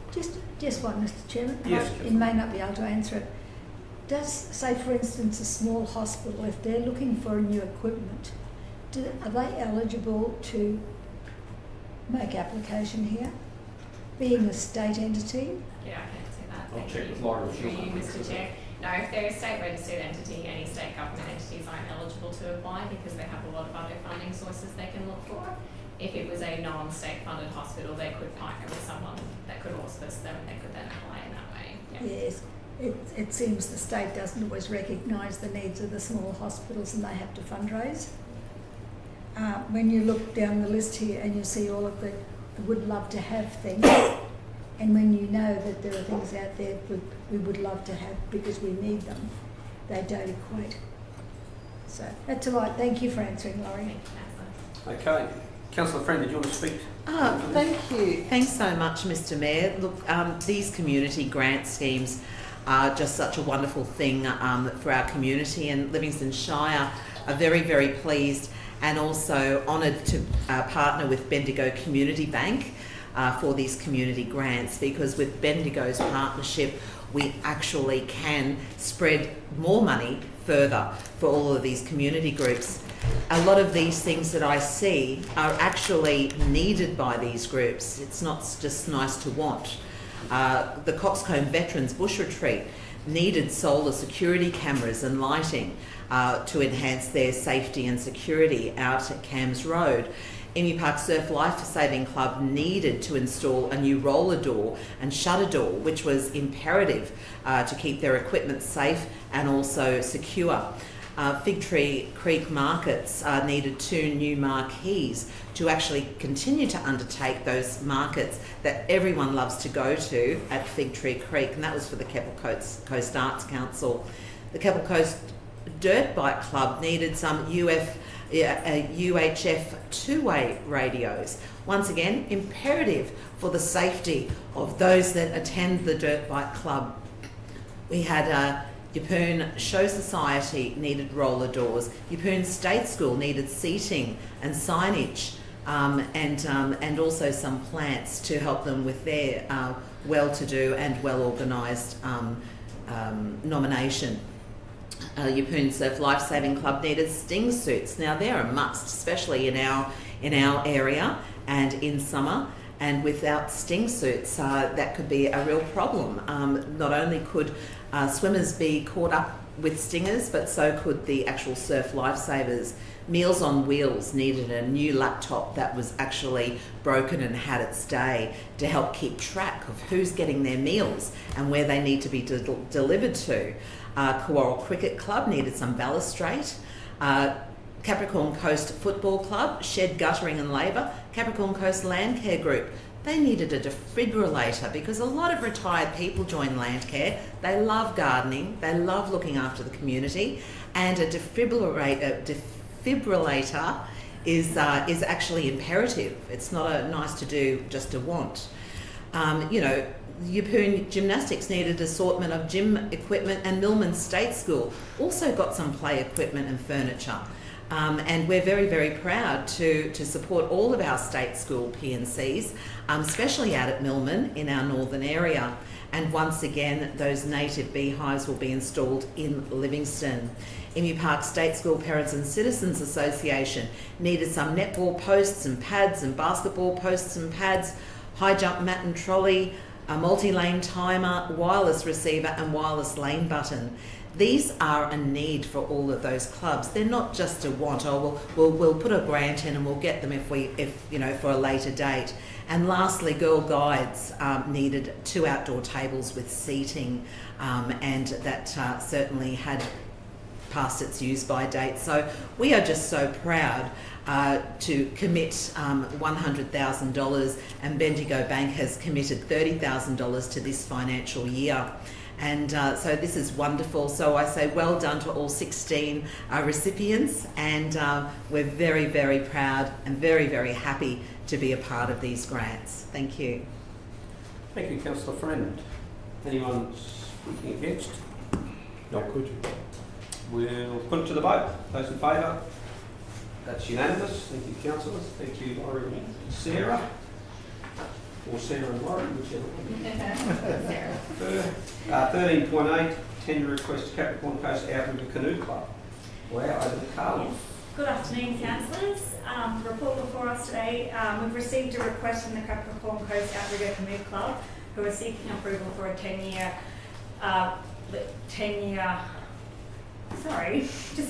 request at the Barmarie Sport Precinct. The club currently, as you may be aware, store their equipment at Scenic Highway. This tenure will allow the club to build a storage shed and establish a small base for meeting and training coordination. This permanent base will also support safety and retention for the club and the future growth of their members.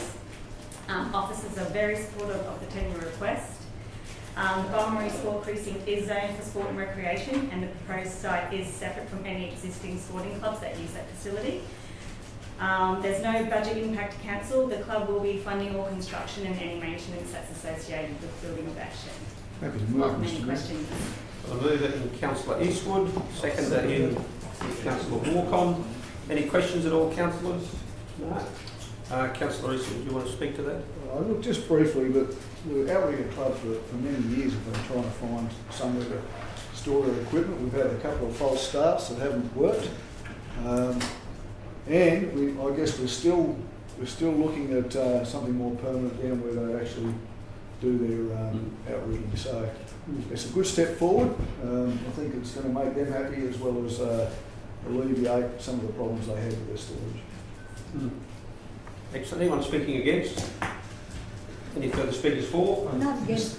Oh, Councillor, walk on first, and we'll go to Councillor May. Yeah, I think it's just a great outcome for the Capricorn Case Outrigger canoe. That we'll try to find a place for quite some time and looked at a whole bunch of options. And thank you for all your work and trying to find the best location and working with the club and going down and speaking with them. And it's a good outcome here for these guys, and they've put in a team for it. So I appreciate your hard work and what you've done and bring this to the table today. Thank you. Thank you. Councillor Maida, did you? Thank you, Mr. Chairman. Well said, Councillor Walker. This little club has been orphaned for such a long time. It's very good to see that they've found a home temporarily, if that. My question is, because they're at the Barmarie complex at the moment, we don't want the complex to become, oh, we've got a space there, we've got a space there, and not one over here. We need to have an orderly plan as to where they're going to all fit in together. And that's what I'm saying. Do we have one, or do we have any idea? I believe we do, Councillor Mobley. I'm seeing Molly shake her head. I know these guys are. Adopted by the table, Councillor Maynard. Adopted by the table. Adopted by the table, that's Yep. all right. I'm happy, Mr. Mayor, thank you. Excellent. Good stuff. Okay, any I'll further speakers? speak for Mr. Councillor Mayor. Brown? Yeah, this is a tenure request from the club themselves, so they're happy with the Barmy Sports Club, and they themselves will pay for a storage shed for which they will have a base for training and meetings, and it will also assist in attracting and retaining their members. When they do move to this area, no vegetation will be harmed or removed, and it will be the club's responsibility for all costs associated with the construction and maintenance of the proposed shed. The club has also demonstrated a need with clarity in establishing a permanent and secure base. So this will not conflict with existing sports groups at the Barmy Sports Centre, currently located at this site. So it's a win-win situation for all. Very much so. Okay. Any further speakers? Councillor Easton? We just need to move the Barmy Sports facility closer to the beach. Yeah. You can put it in the canal. Put it in the canal. Very good. Okay, we shall put this one to the vote. Those in favour? That's unanimous as well. Thank you, Councillor Laurie. Excellent work there for the outriggers. Takes us to 13.9, repeal of temporary change to approval process directive. 13.9. Mr Mayor, this is one from me. This is just a really straightforward process. As councillors will be aware from the report, during COVID there were a number of processes put in, and as part of our normal review of processes and directives, this was one that was identified as no longer serving a purpose, and we're simply bringing it to the table to recommend to council to repeal that now as it no longer has a function. Okay. There we So go. moved. Question. Any questions? Got a mover there, Councillor Maida. I've got a seconder. Oh, get my name on board. We'll go for Councillor Roderick, and then a question. Thank you, Mr. Mayor. Absolutely, I read the report, Mr. CEO. It is pretty much straightforward, but my couple of questions are, does this temporary change to approval process directive inhibit other processes and policies? I don't believe so, Councillor Friend. We already have established processes for directives, and this is really one that probably should have been removed some time ago. It's not one that's not used in practice anymore. It's just been sitting on the books, and therefore that's the reason for requesting it to be repealed. Sure, and I appreciate that, but I was just sitting there reading it and thinking, well, if it's not doing any harm, why not keep it in case of another pandemic or another event that occurs? Probably prefer we deal with those issues when and if we have another pandemic, Councillor Friend. Fair enough. Thank you. Okay. So we've got the mover and a seconder there. Do you want to speak at all to that, Councillor Maida? No, except to say that there are no risks attached to this or complications, Mr. Chairman. It's just a little bit of housekeeping being tidied up. Very good, okay. No further speakers. We'll put it to the vote. Those in favour? That's carried unanimously as well. Councillors, that concludes us of our reports. Urgent business is next. If there's any urgent business that you want us to consider, now is the appropriate time. No, but there is On the another proviso that matter. it is urgent. I can do that to you. No, just at the end of the meeting, Mr Chairman, probably outside of the meeting, there is a little issue of the Northern Hill that we'd like to have a quick discussion on, if that's okay with you. Okay, very good. Okay, no urgent business. Councillors, and that concludes our open session at this point. We've now got 2 items in the closed session. Item 16.1, confidential report relating to the Roslyn Bay kiosk amenities charges, and item 16.2, Great Kettle Island Arrival Plaza construction tender award. For reasons that are contained in the resolution, these 2 items need to be considered in the confidential section first before coming out into the open session to be debated and voted on. So for reasons that the meeting be closed to the public to discuss the following items which are considered confidential in accordance with section 254J of the Local Government Regulation 2012 for the reasons indicated. The first one there, it contains or may contain information relating to negotiations relevant to a commercial matter involving the local government for which a public discussion would likely to prejudice the interests of the local government. And 16.2 is for similar reasons. So on that basis, if we can have a mover and a seconder to go into close, move Councillor Major, seconded Councillor Walk-on. Thank you. Any need for debate? No. Will anyone speaking against the resolution? No. We'll put that to the vote. Those in favour? That's carried unanimously. Thank you.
Okay, welcome back online.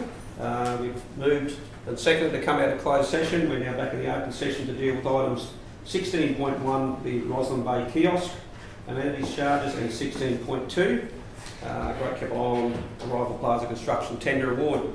If we deal with 16.1 first, we've got a officer's recommendation there. It relates to the Roslyn Bay kiosk, continuing with their amenities that they provide for a 2-year period, I believe has been flagged in there.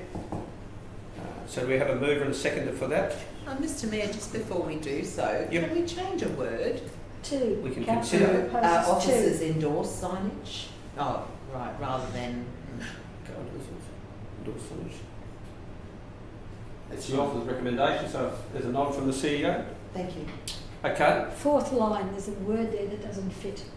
and just for anyone looking in, we did extend or elaborate with the final last sentence there. Council to advocate with the state for installation of toilet facilities at the northern ends of Kent Beach or that area as part of the Roslyn Bay master plan. So just for anyone who is following along, that's something that we felt was important to include as part of that recommendation. Do you need to specify northern section, Kent Beach? It does say northern end. Can we put Kent Northern Beach in end. just to be I think sure? you need to. If Sorry? you don't, everybody will have ideas. We might get mixed up with another northern end. Yeah, sure, we will. We love getting mixed up. Okay. We include that, Mr Mayor. Yep, we've got that there. Okay, do we have a mover and a seconder for that? Mr Mayor, Yes. can I make an amendment? That consideration for an amendment in paragraph 1, rather than officers proposed that the agreement will cease, that at the end of 2 years the agreement will cease. Say it again. At the end of 2 years that the agreement will cease. Taking it off rather the than officers. propose. Well, I guess the only issue I'd have with that is It's you definite. can't be bound to a decision today. Can't be bound in perpetuity. These things can be changed at the future discretion of the council. It is expected that it is. So the majority of councils in a week's time, a month's time, a year's time, could make whatever determination they feel the majority want to do there. But, just for clarification, Mr Mayor, you can actually make a resolution of that nature. It just simply means that a future council or the current Might council, change it. if it changes its mind, just comes Would back need to to. the table and does a new motion. Yep. So the motion that Councillor Walcott is proposing is acceptable. You might already throw And that it is out. that Don't it, make at the which big time decision. The agreement will cease. the agreement will cease. That doesn't stop a future council or the current council changing its mind and introducing a new motion. Is okay. So you're comfortable? That's within the yes, within an amendment status. Yes, Mr Mayor. Okay. Because what was the word before that, though? Proposed. Proposed. The other agreement officers. You don't think that's a fair shift to go from proposed to will cease? In terms of an amendment? Well, the will was always there. Well, It's on. remembering If there's a will, there's a the way. motion was an officer's recommendation, we're just changing that to just taking out officer's recommendation. Okay. Officer's proposal to Okay. definitive. Okay, if you feel I'm okay to accept that. Rightio, do we have a mover and a seconder for that? I'll move it. The mover, Councillor Rothery. Seconded, Councillor Maida. Seeing everybody else with chicken. Okay. Councillor Rothery, do you want to speak to that? No, not really. I think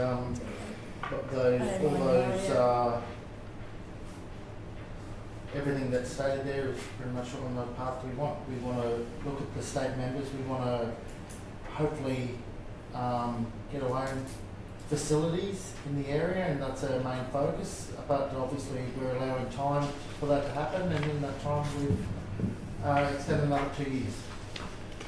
Okay. Anyone speaking against? I'm happy to speak against. Councillors, I'm not comfortable to lock in that this will definitely cease in 2 years' time.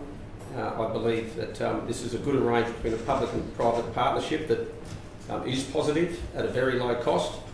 The day that I see toilets at that northern end to service the growing community that love that beach area is the day I believe that then I'd be prepared to cease this agreement. So for me, the thought of bundling little children into a car, if you've got, I think of my own daughter with 5 little children under 5, very, very difficult to load them into a car, put them into seat belts and get them to a toilet 400 metres away in the middle of what is almost an industrial boating facility is not, I think, great for our community. It doesn't reflect the way we roll in Livingstone. So I'd like to see it continue until such time as those toilets are built in that northern end, and I think the state government should step up and commit, and that's why we've included that last time. But at this point, I'm not prepared to support it. Thank you. Can we split them then? Speaking, beg your pardon? Can we, I don't know, can we split it? Because I'm in the same view as you with that, but I still want there to be that facility available. Sure you can. It is, for 2 years. We've got 2 years Yes, to find, I realise as of that. today, find another solution to the problem. Yeah, but at the end of 2 years, if there isn't a Councillor, if I'm right, we are in formal debate. Yes. I don't really know a way to split it. If you've got an idea, yeah, I don't know. That's what I'm asking. Look, just through the chair, I just feel that otherwise I'd ask you to. if at the end of 2 years we don't have another Then this can toilet be block, changed. Then this can be changed and bring it back to the table. Bring it back Change and it, have yeah. a new, But have a I new think- resolution. Councillor, something remind us that we're in formal debate. Councillor Rother, you've already, have you spoken to the debate? You have. At the start, I You get a chance to wrap up at the end. Yeah, I Thank you did. very much. You're teaching us some bad habits, Mr. Webb. Oh, we've had a long day, but happy if there's a way to split it that you think gives a pathway forward, Councillor Watson. no, I can't see how you can break it up. Okay, well, anyone further speaking for the motion? I'll speak for it, Mr Mayor. Councillor Walker. Yeah, so from that beach, officers pointed out it's about 350 metres to the closest toilet. I've googled how long it'll take to walk 350 metres. So at an average pace, it'll take you about 4.2 minutes to get there. But if you're really busting and you're walking at a brisk pace, it'll take about 3.5 minutes to get there. So 3.5 minutes busting, I think it's appropriate to walk to that beach at 350, walk to that amenities 350 metres away and reserve the toilets at the Roslyn Bay kiosk to that little service, what do you call it, service station there for their customers and have our public toilets for our community 350 metres away. Thank you. Thank you, Councillor Walker. Anyone further speaking for or against? Mr Mayor, I just speak for because I'm interested in council advocating with the state for the installation of toilet facilities at the northern end Kent Beach as part of the Roslyn Bay Master Plan. I'm sure that we can advocate quite strongly for these, and I also like the fact that officers endorse signage. And signage is very lacking in this particular area, and signage will certainly direct people to where the actual public toilets are. So I'm all for this. Thank you, Councillor Friend. Any further speakers for or against? Just very briefly, Mr. Chairman. Over to Councillor Maynard. Signage isn't going to influence anybody if they're in a hurry and they can't make it to 300 metres. And Councillor Walker, in 5 years from now, you might regret your words because you're thinking, it is a long way. Say that. It's all right. We didn't envisage we'd have this problem, and we didn't envisage Mario saying, hey, hang on, you owe me. And perhaps we do. But I'd say we need to have something in our back pocket to say, this is our plan as of today, because we can't guarantee the state government's going to fork out another toilet block. We need parking in that area. They'll be thinking, oh, well, hang on, you want a toilet block now. So we've got to have a plan. We've got to come up with something new. I haven't spoken.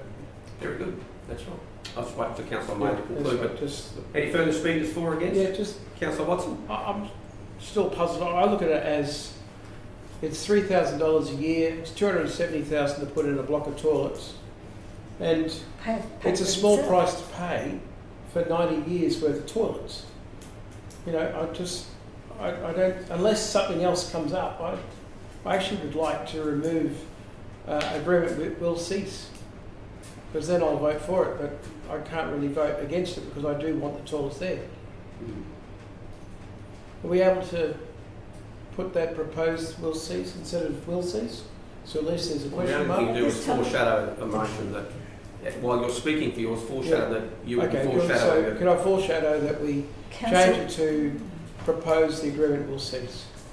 take that out, you say, and reassess it at that time. We'll just take out at which time the agreement will cease.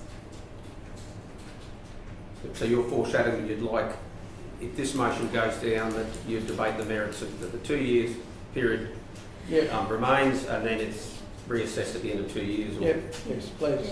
Yeah, Okay, well, at least we're aware of at where that that's time. at. Okay, any further speakers for or against? No. Nope. No, you're not wrapping up, Councillor Do you Rolland? need Yeah. me to Happy wrap up? with that? I'd like to wrap up. Yep. Because anywhere along our shorelines, we've got large, long beaches, and along many of them, you can be at any part of that beach and be 350 metres from the closest toilet. Like, no matter, even the main beach, you can be at a certain hot spot and you're 350 metres away from a toilet. Like, I don't. Oh, it does. In saying that, there are shops closer than a toilet that people can go to, and that's happened. It's happened all over. Every regional council that's got a shoreline has come up with situations where a toilet is within a certain distance. And I believe 350 metres, if you've got signage up, you've got a couple of years to really promote or push to get a facility where if in 2 years there isn't one available, then we can revisit this and we can extend it for another year or so, whatever the scenario is. But as in now, it's like, we've got 2 years to work on it. Yes, it's 350 metres from the closest one, but where isn't? Where along our beach line, a spot where you're not at least 350 metres away? Every beach has one. That's it. Thank you, Councillor Rollery. We'll put it to the vote. Those in favour? Those against? Motion is carried. Who wanted us to change it? That takes us to You wanted us to change it, you 16.2, the Well, that's if it didn't get Keppel through. Island That's if it didn't Arrival get through. Plaza Construction Tender Award. Well, what have we left with then? Thank you. We'll take that report as read. We went through that in the confidential section. Have we got a mover and a Chairman, seconder? do we have a motion as a result of that last vote? Yes, it was The carried. motion was carried. Was it carried? Okay. Yeah, thanks, Councillor I'll May. move. Thank you. We've got a Speaker. mover in Councillor Friend, a seconder in Councillor Rollery, coming in strong with a wet sail at the end of the day. Okay. Did you want to speak at all to that, Councillor Friend? Mr. Mayor, it's difficult to speak to it because it is in confidential. However, I do trust the officers that have presented what the procurement panel actually went through, how they've come up with the selected tenderer, and I do agree that they've done a wonderful job. So I really cannot vote against them. You know, it's going to be great, and we need to get it underway. Mr. Chairman, that's not the same figure in the book. Tendered price, We have a 701.06. motion up here of the officers. GST. Including GST. The other one's not including. This one is. Okay. GST. Yep, good pick up there, Councillor May. Just check it. I'll tell you what, it's on our toes. Okay, anyone speaking against? Any further speakers for? No. Councillor Friend, did you? No. Okay, we'll put to the vote. Those in favour? That is unanimously carried. That concludes our meeting for the 18th of November. Thank you for your attendance, everybody. Thank you, Mr. CEO, for your contribution today to keep us on track. And to all the officers and staff, thank you very much.